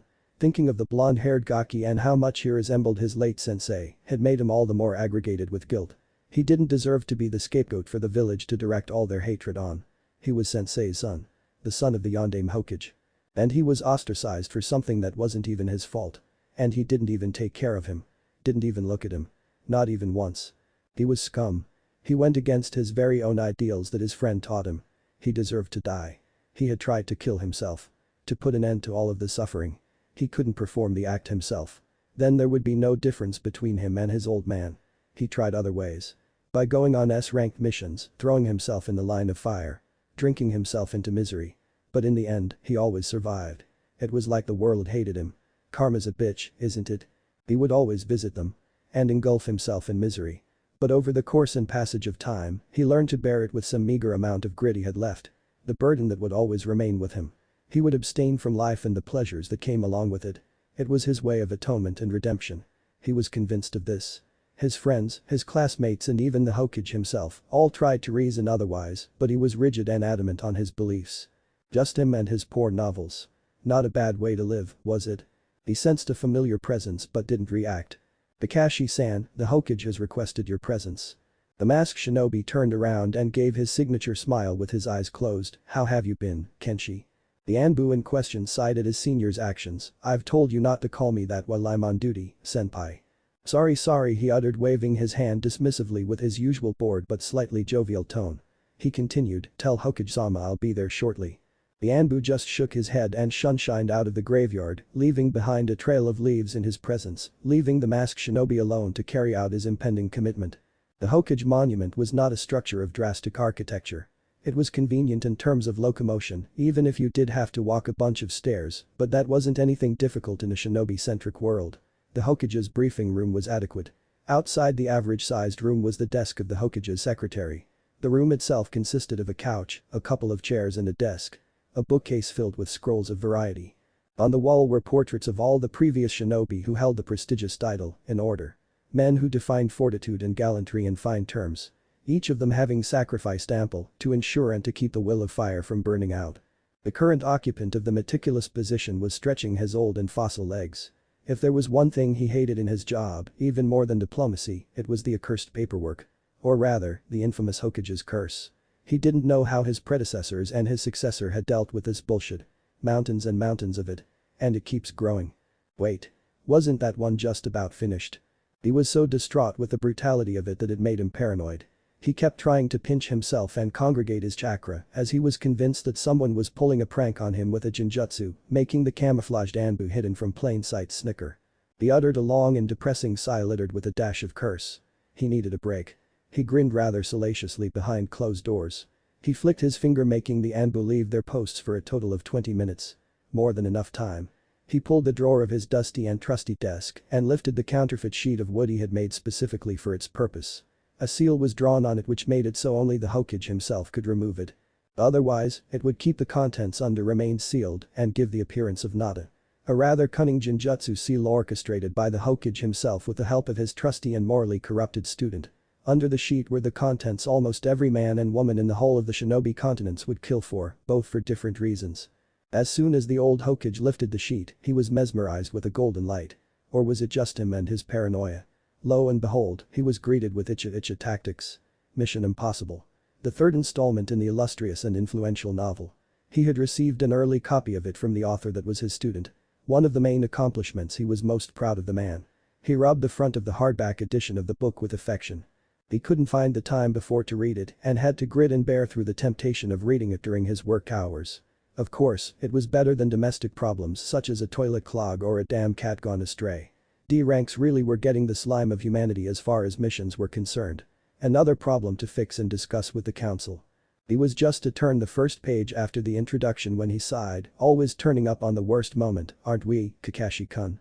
The masked shinobi was leaning on the window in a scooched position, reading the very same novel the esteemed Hokage had in his hands. Sorry, the familiar quirk all the very present. Without taking his eyes off of the significant novel, he continued, I see you've gotten your hands on the masterpiece, too, definitely the best one so far in my opinion. The Hokage was flabbergasted upon hearing it, what, you received an early copy too? Upon the nod of his masked shinobi, he continued with a scorn, Jiraiya-kun was very adamant about keeping it secret. What can I say? Jiraiya-sama values my opinion. I have been reading his work ever since it was first published and am proud to be one of his most ardent fans. Don't have to flex on me, Kakashi-kun. I am the Hokage after all. The old Hokage said with a smile that promised torment. The one-eyed shinobi just gave him one of his eye smiles. He did make him pull out the Hokage card after all. Anyway, enough fooling around, I called you here because I wanted to tell you something. The silvered-haired shinobi remained quiet, allowing the Hokage to continue. "I had to transfer Naruto-kun to another team due to certain vindications." Hokage-sama he started but couldn't finish when the seasoned Hokage held up his hand. "Let me finish, Kakashi-kun. I know you wanted to have him on your team because you thought you felt the need to fulfill an obligation to your late sensei. Having said that, I know you also feel the need to fulfill an obligation to your late teammate by having the last Uchiha on your team. It has been considered after long and careful deliberation. Both of them deserve unequaled observation and attentiveness both in their own regards." The silver-haired shinobi had an indiscernible expression on his face, so the Sarutobi continued, "Sasuke-kun has issues of trauma and recurring episodes of his encounter with his elder brother. And of course, there are the other issues that he has. He rarely leaves the compound. He has next to no social interaction. And quite frankly, I don't know how much the extent of his loyalty lies with Konoha, seeing as hatred for his brother grows by each passing day. That is, of course, concerning, but just a thought for now, and hope that it remains that way. At the very least, I would want someone I trust to handle it. Also, seeing as he is the last Uchiha and possesses the infamous Kekkei Genkai, the council will most likely influence you into mentoring Sasuke-kun, but that isn't to say that it's peremptory. I have final say on it." He laid his head on his hands with a concerned expression, "And on the other hand, there's Naruto-kun. I would honestly admit that before certain circumstances happened which led me ultimately to making this decision. Naruto-kun possessed no talent. A nameless orphan. That was all he was and all he was made out to be. His academy statistics and IQ score were well below the average, as you've undoubtedly seen in the report I've given you." Upon the nod of his shinobi, he paused a little before he continued, "I've come to notice that it was entirely my fault," the Hokage concluded, for then, which astounded the masked shinobi. "I've done a lot of wrong things in my life, Kakashi-kun, a lot of things I regret, and the unfortunate treatment of Naruto-kun is one of them. His ostracization. The village needed a scapegoat, and I let him be just that. Those who leaked such cardinal information about him are still unknown. But it could have been avoided had I tried harder. A loophole could have been found around had I worked hard enough, and Naruto-kun wouldn't have had to face the trails he did till this very day. He would have had a normal childhood, as did my very own grandson. Kami knows he deserves it." The Sharingan user knew that it wasn't easy for the Hokage to admit that much to him and characterize himself as sentimental in front of him, mainly due to his esteemed position, but he understood that didn't matter right now. He wanted to come clean. And what was he to say anything? He himself was riddled with guilt in regards to the blonde-haired shinobi. The Hokage then concluded, "You can't focus on both of them. You would have had to be partial towards one of them. Had Naruto-kun and Sasuke-kun been on the same team, it would have been a mistake. I hope you understand that now." There was a lot that the old Hokage couldn't tell the masked shinobi.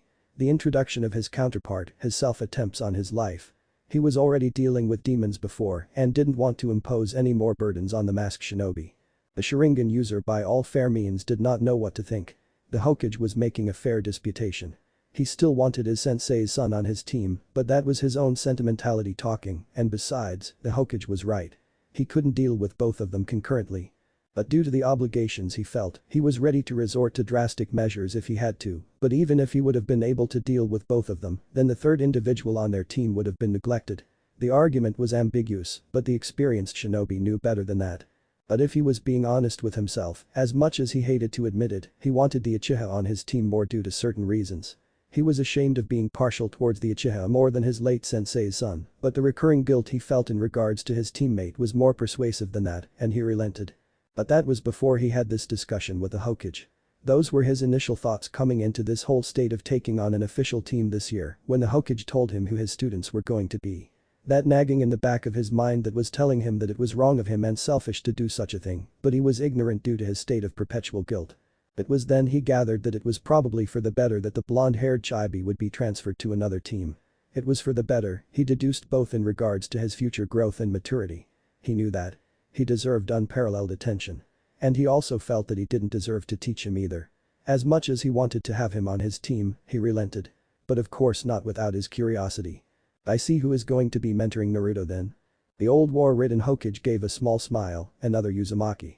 "Nai-chan, this one is so cool." The Shina took his chibi to the weapons shop after they were done with their onslaught of ramen from Ichiraku. Tucci and Am were happy that Naruto found someone who could take care of the blonde.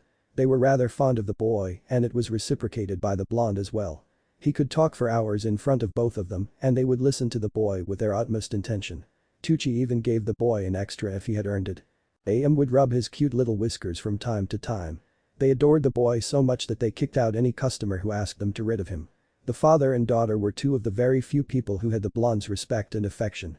There were a couple of weapon stores in Konoha, but Ashina as his adult self knew which one was foremost out of all of them. The Takahashi Forge & Co. There was a multitude of reasons why the Reddit chose this. It was owned by the father of Naruto Sr. by 2 years Tenten. Tenten's father was a retired shinobi who also served in the Third Great War. So he was familiar with the outcome of the Kyuubi invasion and what happened. He was neutral in regards to the container of the Great Nine Tails. But that wasn't the reason Ashina chose this shop to go to. He would take care of anyone who would try to harm the boy through prudent means. It was because it was the best one in Konoha and the only one who made and forged Kenjutsu weaponry. Specifically katana and wakizashi. Granted, it wasn't in use as it once was during the time of the first and second Hokage, but they still made them on demand. The art was not forgotten. The compound was also in need of training equipment as well as basic weapons like shuriken, kunai. They needed to stock up and that required a rather large sum of money. But the Redeed had no problems as far as finance was concerned. His parents had left him quite a large sum of money after their passing and it was up to Hiruzen to give to the blonde once he reached the rank of Chunin he turned 18. During Ashina's timeline, the Sandaime had passed away and could not give the blonde-turned-Redeed his inheritance and it was buried away. Ashina had found out about his forgotten birthright in a journal Kushina wrote during her pregnancy. And even if that was a concern, he was getting a steady income from his contribution to the village through the council he made upon the conciliation and inclusion of the Uzumaki clan into Konoha's official ranks. Minato and Kushina had never made it official. Why they didn't? It's unspecified. And besides, Ashina knew he needed all the political supremacy he could gather in order for his plan to succeed in regards to Hinata. It was just a matter of time. Naruto was looking over a katana. It was an intricate one, and the forgery was exquisite. It was single-edged and seemed about 60 centimeters in length, with a moderate curve ever so present. The hilt was covered with a ribbon of black clothing with the kanji for fear etched into the blade collar. It was almost as if the cloth was woven on the hilt itself. It felt like it was able to accommodate both hands. Before the blonde could touch the blade, a rather gruff voice called out, "That one's not for sale, shorty." The blonde visibly fumed, but he was held by his Nai-chan's vice-like grip on his shoulder, which made the blonde cringe a little, and the gruff man snicker. The Redeed made his introduction, "Sorry, Takahashi-sen, I'm Ashina Uzumaki. And this shorty here is Uzumaki Naruto." The gruff brown-haired man held out his hand for the Redeed to shook, to which he did with a firm grip, and Uzumaki, "Huh. It's been a while since I've met one of you. Although the red hair should have been a dead giveaway," he stated with a grin. "I was out on a long-term mission and came back recently. I see I fought with a few of you in the Third War. Tell you what, after the battle was won I felt lucky we were on the same sides. You people are tough bastards to kill. It's a crying shame that Yasushi Agakura is no more. Kami knows we still need them." The brown-haired man said with a chuckle and a moment of silence before he continued, "And Kenjutsu, unlike anything I've ever seen, my daughter is also a user and can hold herself well, but she ain't got nothing against the likes I saw back in the war." The Redeed chuckled, "Thanks for the compliment, Takahashi-san. And yes, they can get a bit complicated. Naruto here is a level 1 right now." He patted his chibi's back roughly which made him snarl a bit. He loved teasing him. "Oh? I should introduce him to my daughter. If Shorty here graduated from this batch, then Tenten would probably be a year his senior, maybe. Or was it 2? He shrugged inadvertently. He then yelled out his daughter's name, Tenten. The loud and angry yell of "coming" was reciprocated at the man's words. And not more than a few seconds later, a petite girl with brown eyes and hair the same as her father appeared. She was wearing a pink sleeveless kipao-style blouse with red sleeve trimmings and yellow fastening buttons. With dark green pants at the bottom. A pouch strapped to her thigh. Her brown hair was styled in 2 Chinese-styled buns. Her hair combined with her choice of clothing kind of made her look like a panda, in Naruto's opinion. The same forehead protector donning her forehead as the blonde-haired ninja. The girl seemed like she was staggering a little with a sweat trail down her cheek and was out of breath. She growled a little, "I just came back from training, too-san. This better be important." Her father held up his hands in an amused way, used to his daughter's actions. "Easy there, Ten-chan, I wanted to introduce to someone from the academy. He's also into sealing, and I thought you two would get along," he said with a grin, while slapping the blonde's back next to him, making him huff and growl. The girl looked towards the customers or guests her father had.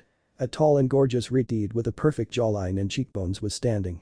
With eyes as blue as the ocean, who waved at her with a smile when she saw him. She waved back with a small blush present on her cheeks. She wasn't one to fantasize or harbor any crushes like the bandwagon, but it didn't hurt to admire now, did it? Next to the handsome man was a kid younger than her with almost the same azure eyes as the Redeed. He had a bit of baby fat on his face, but he was cute with those whiskers like birthmarks. She made her way in front of them and gave a small bow with her introduction. The Redeed gave his name with a small nod. The blonde shinobi, on the other hand, was quick to respond with, "Uzumaki Naruto. Pleased to meet you," he stated whilst pointing to himself in his usual grin and energetic self. She responded with a small grin and a wave, "Hey." While Tenten and Naruto acquainted themselves with each other, the Redeed asked the gruff man, "You have no problems with Naruto-kun being friends with your daughter?" The man gave a small wave dismissively and went behind the counter of the store. "So how can I help you, Ashina-san?" The Redeed pulled out a scroll and unsealed the contents on the counter table. It was a tattered cloth with something inside. When the contents were revealed, the man's jaw dropped. "Where in the fucking hell did you get your hands on this?" The Redeed just gave a grin in response. The contents contained something which was very rare. It was chakra metal. One of the few things the Redeed brought with himself from his timeline. Chakra metal could only be made from ores found in remote mountains in Iwagakure or Kumagakure. It was scarce and very rare. It also had certain distinguished properties which made it different from regular steel. Mainly because it could accommodate chakra, which was very beneficial for a shinobi. Especially for a wind user like Ashina. Or even Raiden, if he needed to. "I had something like this in mind." He pulled out a piece of paper which had a crude drawing of a katana, with the dimensions given next to the variants, and also the preferences mentioned. It looked like it was based on a traditional design. The heimin was particularly challenging, the sword maker mused. The Tana heimin was the part of the sword referred to as the blade pattern. The effect produced by the hardening process. It was very challenging and difficult to make, and especially if the customer had a preference rather than the norm. The process could be repeated up to 5 times if it's not according to the person's liking because of the steel's limitation. The steel was already accounted for which the Redeed had provided. The bahi was a straight groove that was mainly utilized to lighten the blade and allowed more speed to the wielder. That was also mentioned in the preferences. The tip was not the traditional kasaki but one of the variants. The length was thankfully standard and was based on the metal provided, which made the sword maker give out a sigh of relief. The handle was standard metal, but due to accommodating chakra, it was required to also make that with chakra metal for the chakra to flow fluidly. The blade collar was made to have the whirlpool insignia on both sides etched in. The handle, the Redeed wanted to be wrapped with a red cloth, making the scabbard also red. The scabbard itself was made to have whirlpool insignias on it. The Redeed was quite keen on that because of reasons. He wanted his clan to prosper and people to know about the Uzumaki clan and the sacrifices it made for the village. He was angered and saddened at the fact that the village did not remember the contributions the clan made for it and the deeds the members of the clan undertook. The burdens. Dolorously and latterly, being the Jinchuriki of the Kyuubi no Yoko, the great nine-tailed fox. Although the censure was made in very distinguished circumstances in Ashina and Naruto's case. Naruto and Ashina's mother Kushina was made to carry such a burden and Uzumaki Mido before her. Whatever the circumstances, whether it was the clan's vitality or their unique chakra, it was their people affected. It couldn't be blamed that they were obligated to do so. They were not a part of the village even if they had good relations with it. They were not even a part of the official ranks before the Redeed's efforts. But that was a discussion for another time. He shook himself back to the sword maker who stated with a sigh, "This ain't easy what you're asking, Ashina-san, especially the chakra constructs in the handle because of its mechanical nature. I assume you'll handle it yourself with a binary seal." Never said it was and yes. The Redeed stated with a smile. Chakra metal is very difficult to forge but not like it ain't possible. It'll make the price go a little higher, I admit, but it'll be according to your liking. That's all I want. Expect it to be done in 2 to 3 weeks. Hey, how did you do that? Naruto scratched his head with a confused expression. Do what? The bun-haired Kunoichi was flabbergasted and was making such a face that Naruto found to be utterly amusing. She stated with a rather tense tone, "You're serious, right? You're not messing around with me?" "Nope." The girl groaned with misery in her tone which led him to slightly pull away from her. "Wait, you're not going to hit me now, are you?" he asked, suddenly petrified. The girl suddenly lost her self-inflicting expression and giggled a bit at the horrified expression he was making. "No, silly, why would I hit you?" "Oh." Instant calm. The weird one, the girl pondered. But talented too. Naruto had shown her a rather drawn, one of the seals he was working on. A task given to him by his Nai-chan. The kanji wasn't perfect, but he was getting there. The seal wasn't a complex one by any means and by his technique and mechanism. It was a storage seal that his Nai-chan could make while blindfolded, in seconds. It was efficient for the blonde to know about these, the Redeed had told him. No more backpacks, no more carrying all that stupid stuff. It was pretty simple. So he didn't get why the panda girl in front of him was so surprised at that. "Do you even know what you just did?" the girl said in her perplexed state. "I mean, I made a storage seal. The one I was working on." Naruto said, still surprised why the girl was making that face. The panda-haired girl stated with gritted teeth, that seal is supposed to be a level 6 seal, according to the index genin aren't supposed to learn seal's teeth this complex. I'm a level 3 or 4 at best right now, and that seal is beyond me. The blonde scratched his head, really? Nai-chan made it look pretty easy, took me a while to get it down, but I did do it. He said with a puffed chest which made the girl smile amusedly. Definitely a weird one, which was saying something because of certain people she was acquainted with on her team. She didn't know whether he was pretending to not know what he had done, or maybe he was just that naive. Because that seal was something unlike she hadn't seen from the many books she read on Genjutsu. The technique was flawless. The drawing wasn't perfect, but it was understandable that it was inexperience, mainly because she had been there herself. The arrays were aligned in ways she hadn't thought possible. The matrix was complex in a certain way. It was tied in with the variant arrays themselves. It was amazing because it was complex at first glance, but was utterly simple once you got past the entanglements. It was perfect for hiding explosive seals. Cheeky was the word she would use. Her main objective was storage seals, so she was familiarized with them the most because her arsenal and her techniques were mainly reliant on scrolls filled with seals. Unfortunately, she couldn't use this technique as much as she wanted to because her muscle memory on drawing seals was dependent on her version of it, but it didn't hurt to learn more about it. Can you draw it again? I want to look at it carefully. Now the blonde was a bit nervous heading into this whole thing. When the panda girl grabbed his hand and took him to her house's yard as it was connected with the shop itself. He was skeptical, or rather apprehensive, because he had never hung out with anyone like this before. Sure, he didn't let it show, but he was a lonely kid. Because no parent had ever let their kid play with him. He covered it up with a mask bearing a semblance of being neutral or happy, which no one other than his Nai-chan had been able to discern so far. He didn't lose hope, of course, but it was irksome and was beginning to get to the point that he just might think of lashing out instead of remaining quiet. But that didn't happen. So he was happy when the girl told him that he could use her sealing kit, which consisted of a brush and a pot of ink. It was simple, yes. But to someone like the blonde who had next to no friends and next to no remarks of empathy, it meant a lot. And he had his talk with the Redeed, which told him all he needed to do was just be himself. That he can open up to someone and that not every other girl wanted to hit or berate him. He gave his usual grin with his eyes closed to the bun-haired girl next to him. Sure. Kurenai and Hinata were making their way to the Uzumaki compound. The timid Hyuga had her hands interlocked in front of her and was twiddling with her fingers, supporting a small blush which made Kurenai smirk. The ebony-haired beauty had told her that her date the other night was also a shinobi, and he was one of the sensei taking on a team this year, and had asked for her. Naturally, this inclined Hinata to know more because she was already curious about him because of his resemblance to Naruto-kun. Kurenai-sensei had told her that he indeed was in fact related to the blonde, as he was a member of his clan and was taking care of him. She was surprised when she found out that her crush was a member of a clan. There was no mention of the Uzumaki clan in the books that were used to teach in the academy. Maybe her father would know about it. She would ask him. Maybe. She was also happy when she found out that the blonde had found someone to take care of him because she knew how the blonde was treated. She was never outside of the compound except for the academy, so she didn't know the details, but she knew that her crush was lonely, and she still remembered what he told her that day when he found her outside of her compound walls. She wanted to be his friend, but her shy and meek nature never let her do so. This led to her current dilemma. She was about to meet her crush for the first time. Was it really meeting him? Maybe she wouldn't talk. Maybe she should try and approach him. Maybe he would like to her friend. She was nervous, and rightly so. Kurenai-sensei had told her to calm down, but how could she? She was about to meet her crush. They stopped outside the clan walls.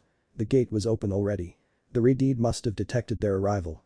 Kurenai turned to the side and saw that Hinata was still twiddling with her fingers, supporting the same blush which made her giggle a little inwardly. It was just so cute. To see her behave like this. Only the blonde could bring out this side of her.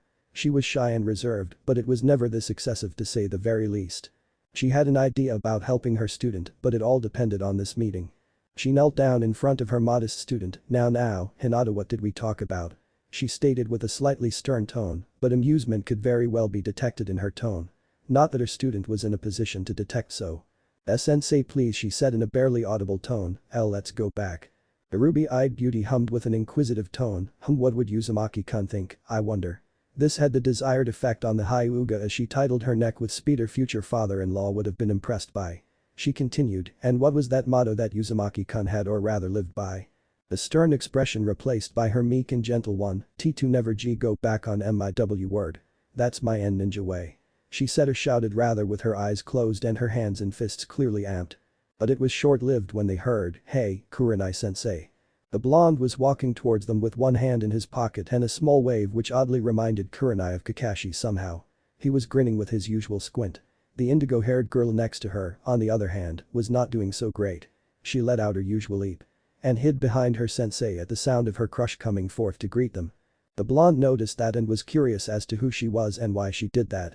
He made his way in front of the ruby-eyed beauty who greeted him with a smile. "Hi yourself, Uzumaki-kun."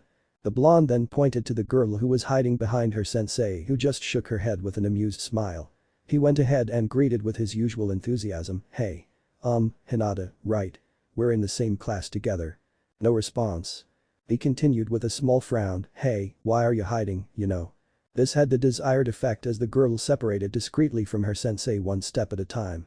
She kept twiddling with her index fingers and bowed slightly. Hello NN Naruto-kun," she said in a barely audible voice. He leant his ear suddenly close to her. "Huh? What did you say, Hinata?" He shouted a little. Maybe she was mute. The girl, on the other hand, blushed full red at the close proximity of her crush and Naruto-kun so close. But before she could further engulf herself in her introversion, the ebony-haired woman next to her decided to intervene, "Uzumaki-kun." This shook the blonde as he looked at the Genjutsu mistress in an inquisitive glance which made her elaborate, "She's just feeling a little down today. I made it in time otherwise, the poor girl was definitely going to faint but oh, so cute." This made the blonde utter an oh and frown. He felt kind of bad now that he yelled at her a little.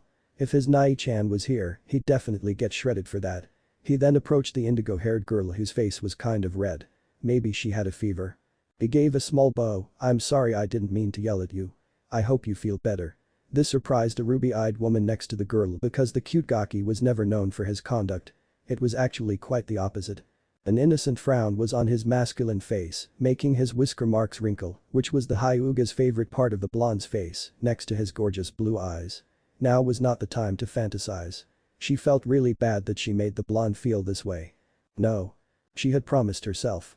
She won't back down. She would talk to him. She took a deep and calming breath. Still twiddling with her index fingers and not making any eye contact in the slightest. It's okay, and Naruto-kun it was my fault to begin with." Kurenai uttered a sigh of relief at that. A coherent sentence in front of the blonde. It was progress. The blonde was confused as to why she talked like that, but still gave a bright smile at hearing that. "No worries, Hinata. I hope we can be friends." His response threw the indigo-haired girl for a loop. The girl was astonished to say the very least. She never would have expected that the proud failure, her source of strength, her source of willpower, the one she looked up to, would ever be friends with someone like her. A disappointment. To her family and her clan. Surprise didn't even begin to describe what she felt, and that was just sugarcoating it. It was like her brain disconnected and she just looked towards her crush with a bamboozled expression. "Hello? Hinata?" It took a couple of tries, but her brain rebooted and it was able to process what happened. Warmth flooded her cheeks as she was happy after many days as she could remember. She gave a complacent smile and finally made eye contact with her crush. I would like that, and Naruto-kun." Naruto just grinned in response with a thumbs up. Kurenai was fawning internally but shook herself off in front of the genin. "Shall we head inside, Uzumaki-kun? I would like to speak to your Nai-san about something." "Oh right. Sorry, come on in." Irideed was sitting on the chair in front of the desk with scrolls littered on it. He was working on a seal himself with his clone working on clan issues he had to deal with in regards to the council. There were still a lot of issues that he needed to work out. First and foremost would be the compound's deeds which were conformed by the council and the laws of the village. But to make it official, a title needed to be instated, which was what his clone was working on in terms of the necessary documents required for it. It was a hell of a lot of politics that Ashina himself never felt he was obligated to do so unless he needed to. Shikamaru always dealt with that in his stead. The seal, on the other hand, was much more interesting. It was a thermal seal. Its uses were a multitude. He could use it for a bedspread, which was more in the sense conventional and trivial, kind of. He could use it during missions, but due to utilizing Kyuubi's chakra to its magnitude, he could negate the cold or render it ineffective when he needed to. His team could use it on the other hand. Chibi wasn't a problem once he got the basics sorted out. But maybe Hinata could when and if the opportunity arises. The seal wasn't his idea. Apparently, he saw the seal in the master bedroom on the old bedspread. It wasn't changed. It was chalky and erroneous, but the seal was still present, so he wanted to work on it and improve it if possible. It was definitely made by an Uzumaki. Especially immaterial ones like these. It was his mother's work, he guessed.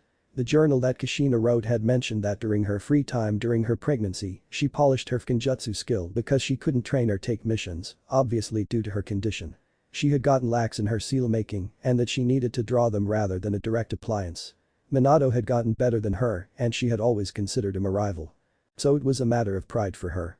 Seals could be regarded similar to hand seals in the sense that in order to congregate or amass chakra, certain hand seals needed to be performed for a certain type of jutsu. Both hands were required for that, but certain shinobi have achieved that level of skill that they could do so with one hand. Even rarer was with no hands at all. Genjutsu was easier than hand seals, but it was still difficult to do so. Once the user had the seal conceived, he could apply so. An example was of the fourth or the second Hokage with their Horatian seal, or tag rather. He was working on the actual thermal aspect of it. It involved storing just the right amount of Kaiten chakra for the optimum temperature to render. He did not want a seal to be rendered with the wrong amount of Kaiten chakra because of its deleterious nature. Kami already knows he did it more than once. But before he could do any more work on the seal, a chakra signature made its presence known which brought a smile to his face. He dismissed the clone working next to him. "Come in, Kurenai-chan." Said woman was in the process of knocking the door when she heard the redeed utter the words through the door. She probably should have hidden her chakra, but that would have been cliché, right? Trying to be sneaky and all that. Why was she even thinking that anyways? She stepped inside and before she knew it, her face was being lifted into a lip lock with her recently found boyfriend.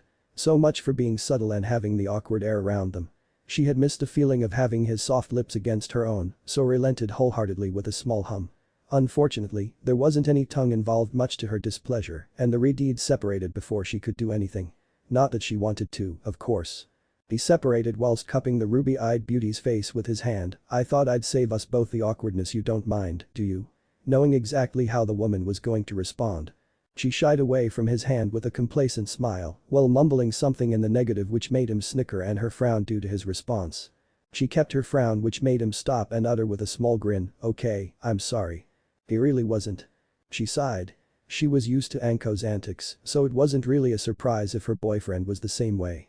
Maybe he liked pulling pranks too. Uzumaki-kun is showing Hinata, or giving her a tour rather, of the compound. He gave a small smile, "I see." His smile made her look at him with a slight curious gaze, "You know?" "I do, yes. News travels fast around here," he said, thinking of a certain Yamanaka. She gave a sigh at that, "You don't know the half of it. But honestly, how can someone be this dense?" I wouldn't know." It was pretty much him she was talking about. "But of course he's not completely at fault here," she said in an obvious sentiment. "Of course." She looked him in the eyes as he was leaning against the desk with the scrolls littered, his arms crossed looking every bit the Adonis he was. He was wearing a black V-neck which did little to no effort in hiding his scarred but potentially perfect and ripped forearms. Her mouth felt dry all of a sudden. But she quickly let her mind run elsewhere, specifically to the cute students that were hanging around in the floor above her. "Ashina-kun." He looked up and made contact with her fluttering ruby eyes and hummed in response that he was listening. "Would you consider how should she phrase this? Getting Uzumaki-kun and Hinata together?" Irideed smirked at her, "Playing matchmaker are we?" The ebony-haired beauty blushed a bit at his response but gave him a seemingly salacious smile which made him blush a bit in response to her endearment. Two could play at that game. "I might be. And I might just agree with you." She looked at her boyfriend in the eyes and they told her he wasn't lying. The ruby-eyed woman was ecstatic that the redeed agreed but felt like there was something he wasn't telling her by his tone, body language and expression. He, on the other hand, knew she would be able to discern it. It was practically deliberate on his part. He elaborated further by explaining what he had planned, telling her everything that he discussed with Kurama. His plan in regards to the blonde and the indigo-haired girl and what Kushina had in mind, without telling her the actual identity of the blonde's mother and of course his fuzzy and furry companion. Although it prompted Kurenai to ask about her, he told her that he will do so at a time he deemed right. Naturally, it piqued her curiosity, but she didn't ask any further. Being a shinobi and the world they lived in, she knew there was a multitude of reasons why the redeed was not telling her. She didn't give it much thought and focused again. He would tell her on his own accord. By the time the redeed was done, the ruby-eyed woman was shocked to say the very least. And that was an understatement. She definitely needed a few minutes to process this and the redeed gladly gave her that. During his explanation, he had her sit down in one of the chairs in front of the desk which the redeed was leaning against. And she was glad he did that. "I know it's a lot to take in." "You don't say." He gave a chuckle at that, "I can understand." Kurenai had her apprehensions regarding this, but how will you convince Hiashi? Assuming that the clan even hears what you have to say. Kami, they're such assholes," she muttered at the end. Why's that?" The ebony-haired beauty gave a sigh at that, crossing her arms and her dainty legs, making the Redeed squirm a bit and cough into his hand. Kurenai smirked at that. She was enjoying every bit of teasing the Redeed. It was very cute seeing his composed demeanor crack a little. "Well, you've been gone the past few years," she paused a little before she stated, "anyways, that's irrelevant. You wouldn't know about that." Kurenai was apprehensive, but it wasn't anything that was secretive in any way. The Redeed hadn't disappointed whenever she sought out rhetorical guidance from him so far. And besides, he had that inherent emanation around him that he could provide guidance and insight on matters such as these. She continued, "It's about Hinata." "What about her?" She paused before she said, "She has confidence issues, Ashina-kun. And not of the norm." The Redeed nodded along, allowing Kurenai to continue further. "When Hinata was a child, she was kidnapped. I assume you know of the Hyuga affair that took place 9 years ago." The azure-eyed shinobi gave a small nod at that. "Hinata was saved by her father, and the personating envoy was killed, but it wasn't without repercussions, as you very well know. The Ashi-san changed after his brother was killed. He became more cold and strict towards his children, being generally withdrawn from them. Hinata, because of her shy and diffident nature, didn't cope well with that. First, she had lost her mother when she was young, and then her father becoming next to non-existent, and now she's lost the heiress position to her sister. Due to Hiashi favoring Hinabi over Hinata, it sort of led to her being ostracized by the clan and being claimed as weak. But I know and have spent enough time with her to infer that she's anything but that." The ruby-eyed mistress gave a small sigh. "I guess I'm just worried about her. And she's like a little sister to me ever since Hokage-sama tasked me with taking care of her. Actually, I have something to tell you myself, Kurenai-chan. And it does concern Hinata-chan." The Redeed had a slightly unnerving expression. "Due to certain reasons, Hokage-sama has made some changes in the team placements." "You don't mean to say?" "I apologize, but that is the case. Hinata won't be on your team." "I'll see if I can talk to Hokage-sama, maybe we could come to an agreement." The ruby-eyed woman was just about to get up and leave when the Redeed held her arm. Kurenai looked up inquisitively as to why the azure-eyed shinobi did that. The Redeed gave her an encouraging smile. "Hear me out, Kurenai-chan. You don't have to worry. Because Hinata-chan will be on my team. Team placements haven't been told as of yet officially, but Hokage-sama told me. I guess that explains why your clone wanted me to bring her." The Redeed paused abruptly when he saw the apprehensive look the ebony-haired beauty had. He held her hand, which made her squeak a little, not being used to the gesture. She looked at him inquisitively with a small blush. The azure-eyed shinobi gave her an earnest expression. "I promise to look after and tend to her as much as I will to Naruto-kun, you have my word." Kurenai felt familiar warmth inside her chest when the Redeed uttered his last few words. She cupped his whiskered face with her right hand and stroked it unintentionally, which made him purr a little bit, obviously liking the attention it was getting. She pulled his face down to her height and made contact with his lips with her own soft ones. This time she took the lead by cupping his jaw with her soft and dainty hands before tilting her head sideways. She was easily overwhelmed with her feelings and briefly wondered if he enjoyed kissing her as much as she does. But that hesitance was quickly forgotten when the Redeed kissed her back with equal if not greater fervor. She kissed him with experience, recalling what little knowledge she had from their brief time spent together. Trying to mirror what he did and adding her own touch into it. Paying close attention to how he elicited such pleasing sensations with his mouth against hers, trying to mimic it. It was a pleasant experience for her, the combination of his soft lips against her own soft and red-tinted ones. The Redeed took her by surprise when he swept her up by her feet briefly and sat in the chair which was occupied by her before and let her sit on his lap. Her arms wrapped around his neck, pulling him in. He really did smell good, she thought in a slightly eerie and tingly sentiment. She was very pleased when his hands wrapped around the small of her back, but was a little bit disappointed that they didn't descend lower. He was obviously doing that out of respect for her, which made her hum against his lips, pleased by his thoughtfulness. It was little over an hour or so when they were done with their little make-out session. Kurenai had her arms wrapped around the Redeed's neck and was panting a little. Her red-tinted lips felt like they were on fire. Hot and swollen, and the lipstick was smudged a bit at the edge, judging by the marks on the Redeed's whiskered cheek. Her eyes were lidded, and her favorite pair of panties were supporting an obvious wet mark due to the intense session that they had. She could feel something big and hard press against her own nether region, which made her blush vigorously but didn't say anything.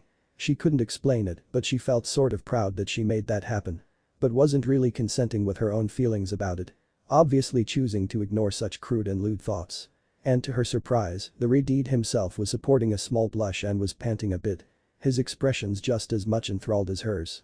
The Redeed was the one who broke the silence with a teasing expression. "You're learning, Kurenai-chan." The woman blushed in response but held her nerve and responded with an almost equal and unrelenting expression, maybe it's because I have such a good teacher. Oh? In that case, perhaps you would like me to teach you more. I can be persuaded pretty easily. He almost whispered in the end whilst tilting his head and moving in towards her very kissable lips. Yes please, sensei-kun.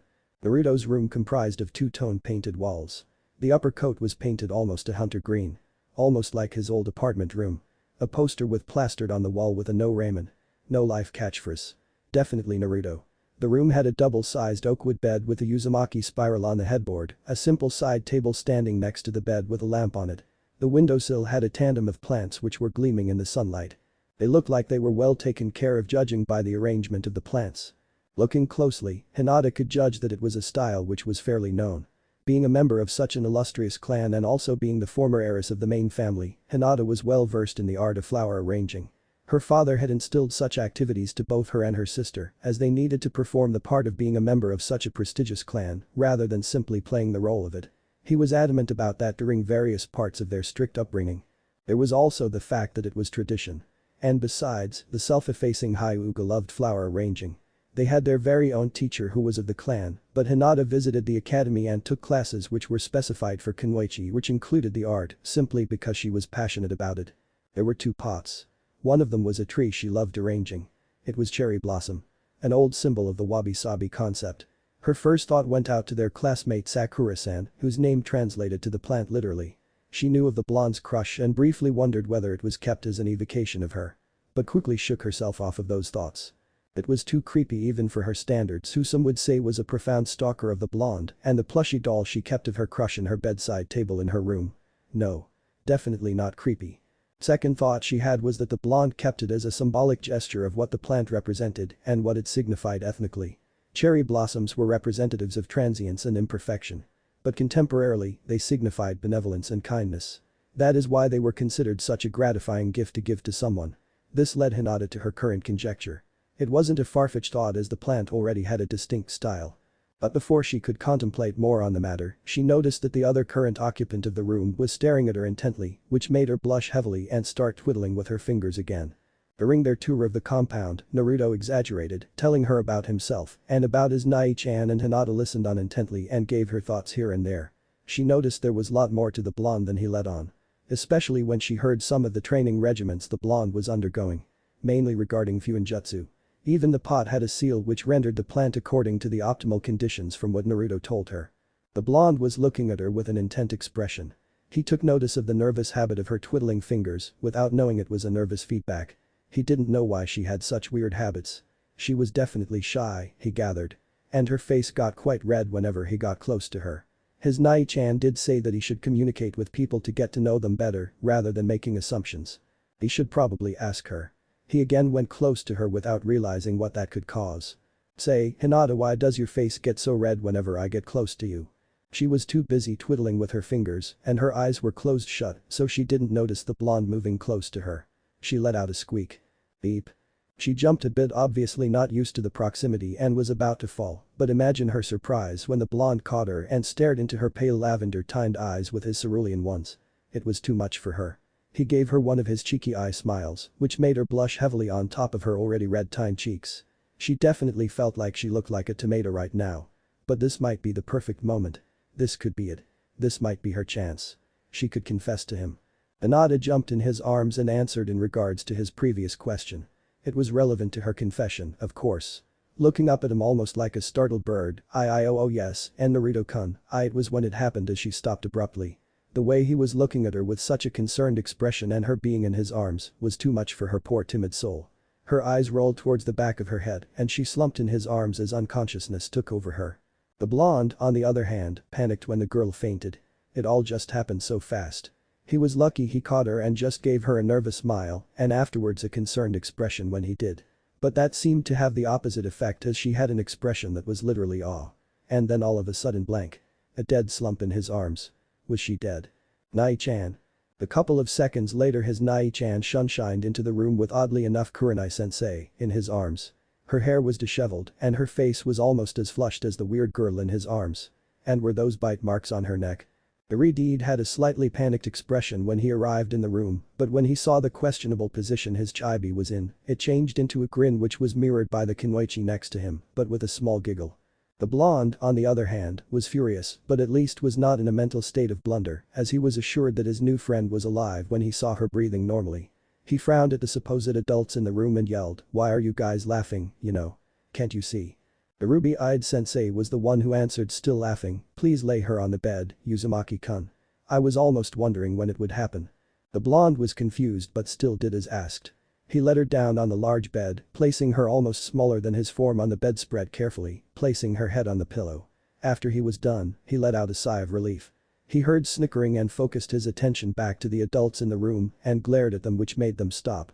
Although amusement was still littered on their faces. Kurenai was expecting it to happen any moment now. She was still sitting on the Redeed's lap when it happened. She talked for a while, alternating between getting the life kissed out of her, as she discussed in great detail with the Redeed about Hinata, and told him about her and about the crush she harbored on the blonde. Told him about her in general. About what sort of person she was. And the Redeed reciprocated the same with his blonde student. She also further asked any details she thought was necessary about the plan he had and anything she could help with. Although she did confirm from the Redeed that the blonde was indeed an orphan, his parents did not leave him to fend for himself, but rather arranged for him to live a happy life. But certain circumstances prevented him from living that very ideal life. Yugao would be very happy to know that, she thought with an endearing sentiment. And speaking of the violet-haired Anbu, she needed to discuss that with the Redeed. So it turns out that my friend who was fond of Uzumaki-kun, she clenched her teeth apprehensively in front of him, which made him chuckle. He gave a small smile to the ruby-eyed mistress. "I already know what you're worried about, Kurenai-chan," he said in a seemingly knowing sentiment. "Why you do?" But before the Redeed could comment, a certain chibi of his voiced his resentment over the blatant fact that they could be ignoring a very life that could be at stake here. "Stop trying to mush your face, Nai-chan. You did that already when you came up here, you know," stated the blonde with a frown and with his vocal tick most active during temperamental sentiments such as these. The Redeed had a small red tint on his whiskered cheeks and put his hand behind his head, scratching it with his hand, giving the blonde a familiar awkward eye smile, and the woman next to him blushed heavily. The blonde obviously knew that his Nai-chan and the ebony-haired sensei were dating. What they were doing wasn't so hard to discern as Naruto and Hinata both saw them committing the deed. To avoid giving himself a permanent scar on his innocence, he avoided that room, and the indigo-haired girl with him shared that sentiment. Whoever gave you that idea, Uzumaki-kun?" The ruby-eyed beauty tried to wave it off apathetically. "Oh, nothing other than that we both saw you doing it with his tongue in your freaking mouth." The blonde huffed with a scorn full of contempt. He obviously didn't need to see that, nor did the unconscious girl on his bed. Clearly, in his innocent mind, the get a room, you two context was implied. The ruby-eyed woman felt like she would die of the embarrassment that she felt right now and hid her face in her hands and shaking her head. Two innocent Gaka saw her making out. Literally her tongue intertwined with another's. Hinata saw it too, she pondered with a mortified expression. Clearly now both of them would require the story about the birds and the bees because she and her boyfriend were quite evocative, so to say, in their affection. Hinata probably already knew due to Natsu's influence, but didn't seem like the case for the blonde Gaki. She pointed towards him, indicating the Redeed next to her that she was about to speak. "Does he know?" she stated, hoping she didn't have to elaborate further. "Does he know what?" The Redeed was confused until it came onto him. Oh. He gave a sheepish smile. "No. He probably doesn't. He knew that because he skipped all of the classes or mostly just slept through all of them when he was a genin, rather than paying attention, which included sex ed. He was gifted with that sacred knowledge when he left on that training journey under the tutelage of one of the biggest perverts in the whole 5 great nations. But he was as dense as a post back then, so it didn't really count.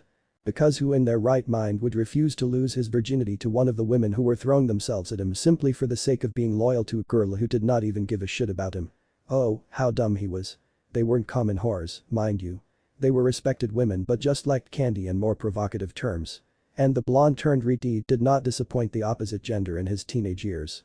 His perverted sensei, on the other hand, had cried for days when he heard the atrocity the blonde had committed on himself by his refusal, especially when he heard his reasoning for the turn down. The blonde had asked why the pervert was making such a huge deal out of it, and the perverted sage just shook his head in response, indicating sheer disappointment, muttering something along the lines of, "lost chance and lucky blonde genes," with a string of curses. His infamous denseness did leave a scar on his ego. He'd rectify that with his chibi. He had sworn to. He fist pumped in his subconscious in front of his furry companion, which made the fox inside of him sweat drop at the sight. The azure-eyed shinobi sighed, I should probably deal with that, shouldn't I? The woman next to him giggled, yes, you probably should. I'd feel bad for you, but I had to teach a plethora of horny fangirls when Suzume-san had asked for a favor once. That memory is not a pretty one. So you're on your own. Iridide chuckled in response, I guess I am. Just be forward and direct. I tried a duplicitous approach. It didn't work out so well. Iridide gave her a small nod and then made a sealess clone, which impressed the ebony-haired kunoichi, as sealess jutsu were quite formidable in the ninja world, and the reasons were obvious. It was clearly advantageous as the user would be able to use jutsu and the enemy wouldn't be able to estimate the disposition of the attack. Gaining potential speed over the opponent would also be plausible. Especially when using a basic attack such as the Shunshin or in the Ritide's case, the Shadow Clone Jutsu, which were jutsu which could be combined with various techniques or even make it a fraction of a technique. A prime example of such a user being a Chiha Shisui who was able to utilize the Shunshin to an extent that it had earned him the moniker Shisui of the body flicker, mainly for his incredible mastery over it. His proficiency over the jutsu was evident as it allowed him to utilize the jutsu without hand seals because he was able to procure tangible afterimages as a result of his velocity and mobility. It was only possible if he was able to perform the jutsu in speed, which was only manageable and limited to without hand seals. As chakra being an internal mechanism of the user's body, it allows the user to construct various techniques and jutsu transcribed through the use of a structural matrix, such as hand seals. But sealless jutsu negate that factor as they mold chakra without needing the necessary hand seals for it. It's said to be only achievable once a shinobi is able to control his own chakra and body to a degree that is essentially superhuman. But it wasn't to say that the facts were invariant. Shinobi these days had the tools and means to change that conclusiveness. Rather than the whole body being able to utilize that theory, it was limited to the jutsu itself. Uchiha Shisui was limited to performing only the Shunshin without hand seals, in his case. The Ridide, on the other hand, was not limited to one jutsu as the norm, but he didn't want to reveal that fact that he was not to anyone else either. Mainly because it would garner a lot of unwanted attention he did not want right now towards himself and would lead to a circumstantial investigation by some people whom he knew to be quite scrutinizing in his timeline. The ruby-eyed mistress didn't let it show, but she knew that the Ridide was a really talented individual from what she saw. Aside from his intricate control over his Futon chakra, which was an amazing feat in itself, she had her own intuition. If she had to guess, he had to be at least on par with Kakashi or either guy from what she saw as of were both one of the strongest Konoha had to offer, both in their own terms and techniques separately. Asuma was a talented individual, but only went as far as his Futon chakra, and his demand was in general, because of Futon users being such a rarity in Konoha. The Ridide had him beat by a mile. It must have been some mission which kept the Ridide away for so long. She did get minute details from him when she had asked during their date, but it wasn't relevant, and besides mission's details were circumscribed and limited only to the Hokage himself. She would learn more as time went by if it was pertinent in any way. The Ridide broke the silence which made her turn her attention towards him. Can you stay here with Hinata-chan while I take Naruto-kun to talk? She winked when she heard what he said, good luck, Ashina-kun. She gave him a small wave and giggled when she saw him frown, obviously not liking what was about to come. The blonde, on the other hand, was looking at them both with a confused expression. Still wondering why they weren't taking his friend falling unconscious in his arms seriously. The Ridide beckoned the blonde to follow him, come on, Naruto-kun. But Hinata. Don't worry. Kurenai-sensei is with her. She'll be fine. The blonde still had a frown but relented and left the room. The adults in the room were happy to see the blonde caring. The Ridide due to reasons obvious and the ruby-eyed beauty because of her shipping the two so indubitably. Kurenai had elaborated the indigo-haired girl's crush on the blonde and explaining her introvertness and the probable fainting. Not that the Ridide did not already know but for the sake of the timeline. As Kurenai made her way to sit next to the unconscious Hyuga, the Ridide voiced before he left from the doorway, the clone I made is fixing something for us to drink. Do you have any preferences? Some tea would be nice, thank you. The woman smiled. He gave her a nod with a smile and then left. As soon as the Ridide left, the shy and modest girl on the bed started stirring, which caught the attention of the woman sitting next to her.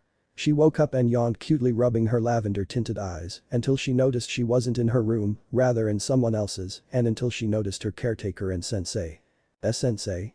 Her sensei, on the other hand, was grinning at her like a cat that ate 100 canaries. She was confused until it all came back to her, which made her blush heavily and put her face in her hands. Sensei. She bemoaned almost, and the ebony-haired mistress just embraced her with one arm whilst stroking her back with her hand in a soothing gesture with a smile full of amusement. It always seemed to work with her whenever such a situation for comfort arose. It was going fine until the Hyuga noticed something whilst being smothered by her bosom. "Sensei, are those bee bite marks on your neck?" Kurenai cursed her luck. The azure-eyed shinobi and his respective blonde chibi were at the courtyard. Chilling would be the word to describe their nonchalant behavior, which was pretty untypical considering their normal routine at the very same courtyard involved training, but that wasn't the case so far. Naruto was supporting a heavy blush. On the other hand, the Redeed had an amused expression. The reason being for this incongruous behavior being that the story about the bird and the bees was interesting for his counterpart. This led him to ask trivial questions about the remarkable process, which were honestly not that comical, but the nature and the way he articulated it and the fact that it was practically he himself asking himself was fucked up that it made it sound ludicrous. So the boy paused for a peculiar cough. Puts his teething inside a girl's no-no zone. He took it upon himself to discuss at liberty and to impart the knowledge that he himself was refrained from in his own childhood and answered any questions he had. The blonde took it rather nicely, the Redeed mused. He gave him some time to gather his bearings about it. He was walking a thin line, the elder of the two gathered. As such knowledge could very well tune him out to become a borderline pervert. He wasn't all that innocent, the Redeed knew, as he had seen various illicit magazines to make his own sexy jutsu. And the thing that made him and his respective chibi get up at night. Don't need to go into detail about that, the Redeed gathered. It had been a couple of minutes and the blonde was finally feeling up to it and his blush had died down to a small reddish hue, so he started talking normally and interacted somewhat as his usual self with his Nai-chan. Kurenai was leaning against a doorway from the compound, watching the two of them interact together. It warmed her heart to see the blonde happy rather than simply feigning it. She only came to know about the feigning not long ago. She didn't see the difference until now. When Anko had told her and Yugao, she had been skeptical about the little cute bundle of rambunctiousness, the boy who always stayed and kept himself in high spirits. That it was all a facade on his part. That he kept how he actually felt to no one other than himself. Anko explained that as she told her surrogate sisters that it was the same case for herself. It took every ounce of power she and Anko had to keep Yugao from maiming some villagers she knew had a dogged hatred for her favorite blonde afterwards. Both Kurenai and Anko sharing that sentiment, but Yugao had her aggressive and protective nature for her loved ones, which subjugated her rationality at the time. The ruby-eyed Kunoichi's afterthoughts made her respect the boy even more than she already did. She shook herself off of her musings as Hinata came and stood next to her. After a brief rundown of how and what happened, they came down to the clone preparing tea as asked by the ruby-eyed sensei with another clone, also bringing fresh cinnamon rolls from the bakery. Safe to say it took every ounce of Hinata's Hyuga demeanor to not go after the delectable and glazed treat when she caught a whiff of it as she came down to the dinner table with her sensei. The clone told them that the original was with a blonde outside and the ruby-eyed sensei could join them afterwards with her student. The Redeed noticed their presence and ushered for them to come over. Kurenai was the one who broke the silence by saying with a small wink, "Lucky guess with the cinnamon rolls, Ashina-kun. If I didn't know better, I'd say you knew they were Hinata's favorite." The woman stated while watching her student next to her with a not-so-discreet eye blush when she mentioned her and her love for the delectable treat. Before the azure-eyed shinobi could comment, the blonde next to him was the one who beat him to it by saying, "Are you feeling okay, Hinata?" The indigo-haired Hyuga, on the other hand, replied meekly with a small almost hiccuping articulation, I'm feeling fine, Naruto-kun." "Really? Well, I'm glad you're doing better, you know," he said with an eye smile whilst squinting his head a bit. The Hyuga in response blushed with a complacent smile whilst twiddling her fingers again, finding that particular way for the blonde to react was way too cute, which made the blonde on the other hand frown a bit, obviously confused as to why she was doing that. The older of the whiskered shinobi broke that moment by saying, "I apologize for interrupting, Naruto-kun. But I believe I called Kurenai-chan and Hinata-chan here for a reason." "Huh? Oh yeah." Nai-chan said that he wanted to know, and what was the word he used? "To assess my training so far. By telling how much I've gotten better and comparing it with another kid from my class." He paused a little bit before he also said that I need help with my chakra control. He said that the Hyuga clan members have better chakra control, I guess. The older Uzumaki smiled, "Correct, Naruto-kun. And as it turns out that Hinata-chan here is a Hyuga." The blonde was a little wide-eyed for a second there, but nodded along. Addressing the former heiress with a smile, the Redeed continued, "I hope you can help Naruto-kun with his chakra control, Hinata-chan. And in return, I can help you out with your reserves. Kurenai-sensei was telling me that it was a problem for you as you couldn't manage further than 32 palms in your gentle fist variant." She hung her head down in disappointment as it was true that it had been a problem for her with her stamina and chakra reserves being insufficient. It even took a lot out of her with her 32 palms. So if the Redeed could help her with it, she'd be grateful. And besides, the Hyuga was determined to help her crush in any way. He was her friend now. She will not disappoint him. That's a fair compensation, Hinata. The ruby-eyed sensei said, adding her 2 cents on the matter. That's so cool, Hinata. Please say yes, you know. We'll be able to spend more time together this way. The blonde stated with a grin. And more time with Naruto-kun? She thought with a daydreamingly fainty grin whilst looking at nothing. She shook herself in front of everyone before she could embarrass herself and answered with an almost inward determined expression, I accept, Ashina-sensei. Iruka smiled, good. You both can begin now if you want. Kurenai-sensei and I are both here if you have any problems. He said while pointing towards the courtyard. And Naruto-kun, listen keenly to what Hinata-chan has to say. Remember what I said before. To which the blonde nodded. Cool. Come on, Hinata. He grabbed her hand before she could say anything, which made her eep and pulled her towards the shade from the tree on the other side of the courtyard. Kurenai giggled when she saw the face Hinata was making. It was a mix of apprehension, happiness and nervousness. She looked next to her and saw that her boyfriend mirrored her expression, but more reserved and obviously more rugged than hers was. She asked as she remembered with a teasing grin, how did he take it? Iruka sighed but gave a knowing smile with a snigger when he saw the look the kunoichi had, honestly, a lot better than I expected. Hopefully, he doesn't turn out to be a purr. He wasn't able to finish as it wasn't a second later before he was being pulled into a nasty genjutsu which he quickly nullified, or rather Kurama did. He was about to ask the genjutsu expert next to her as to why she did that but was scared when he saw the look the kunoichi had. It wasn't one of utter contempt and disdain, but rather a sickly sweet smile which was far too sadistic even for him, who literally had a demon fox in his belly. Ashina-kun, she started with a sweet tone far too unconvincing to be anything but that. Please tell me that that sweet boy has not been corrupted. Because if he is, Kami help me, I'll. And no way as far as I know. He said with a nervous sweat drop whilst holding up his hands feigning innocence. Good. She said with a smile. And just like that. A full 360. She snickered when she saw the trail of sweat running down his face, obviously feeling some sort of elation at the reaction she got. She continued with a complacent expression, if you thought that was anger, wait till you see what Yugao has to say. She paused as she remembered the Anbu and her commitment, so you said you knew what I was worried about. I did, yes. And? You're worried about how you're going to approach your friend in regards to my introduction I asked of when we first met, most probably. Seeing as we're not exactly exclusive as of yet. She smiled nervously, so you know that much. I put 2 and 2 together and I had a hunch. Yeah, she started awkwardly not knowing what to say. And now you want to discuss how you want to approach her. Yes. She said surprised. How did you know that? Good intuition, Kurenai-chan. He said with a smile. I have my 2 best friends, or rather sisters you should call them. One of them is Yugao. Do you know her or have heard of her? Izuki Yugao. Codename Miko. A former member of Team Rho of the Anbu Task Force. Now commands it. Do you remember her, Kurama? He asked his furry companion since it was good remembering names or faces. I remember. She was with the old fart most of the time. Yeah. And besides, how can we forget what happened the other day? He chuckled as he remembered in front of the fox. Ah. So that woman was the same. The fox said, knowing that particular chakra was familiar but didn't deem it necessary at that time to put 2 and 2 together. Lazy ass fox, the redeed stated with a sigh before he continued, I never did tell you what happened in the hospital while I was unconscious, so to say. Ashina-kun. Are you okay? You kind of zoned out there for a minute. He smiled a little apprehensively with the familial quirk ever so present, sorry about that. Something came to mind. As for your question, we've been acquainted. The ruby-eyed kunoichi raised an eyebrow at that, oh? But only briefly. I see.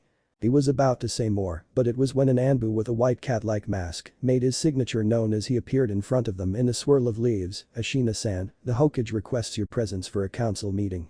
Iruka answered with a nod which the Anbu returned as he left. He turned towards the ruby-eyed beauty as he asked, you're okay with watching the both of them? The Jinjutsu mistress answered with a smile, should you even ask that question? Iruka chuckled, I suppose not. He moved to caress her cheek with his hand, we'll talk more when I get back, okay? I'll send a clone if it takes too long. He said with a smile as his azure eyes shone brightly under the warmth of the sun. The woman blushed at the gesture, okay. He moved in to capture her lips with his own. It was brief, but it was one of understanding between the inexperienced couple. He sunshined afterwards, after saying goodbye to his blonde counterpart and Hinata as he made his way to the council chamber. What if Naruto has harem with Anko Kurenai Yugao? End here, and thanks for watching my video till the end.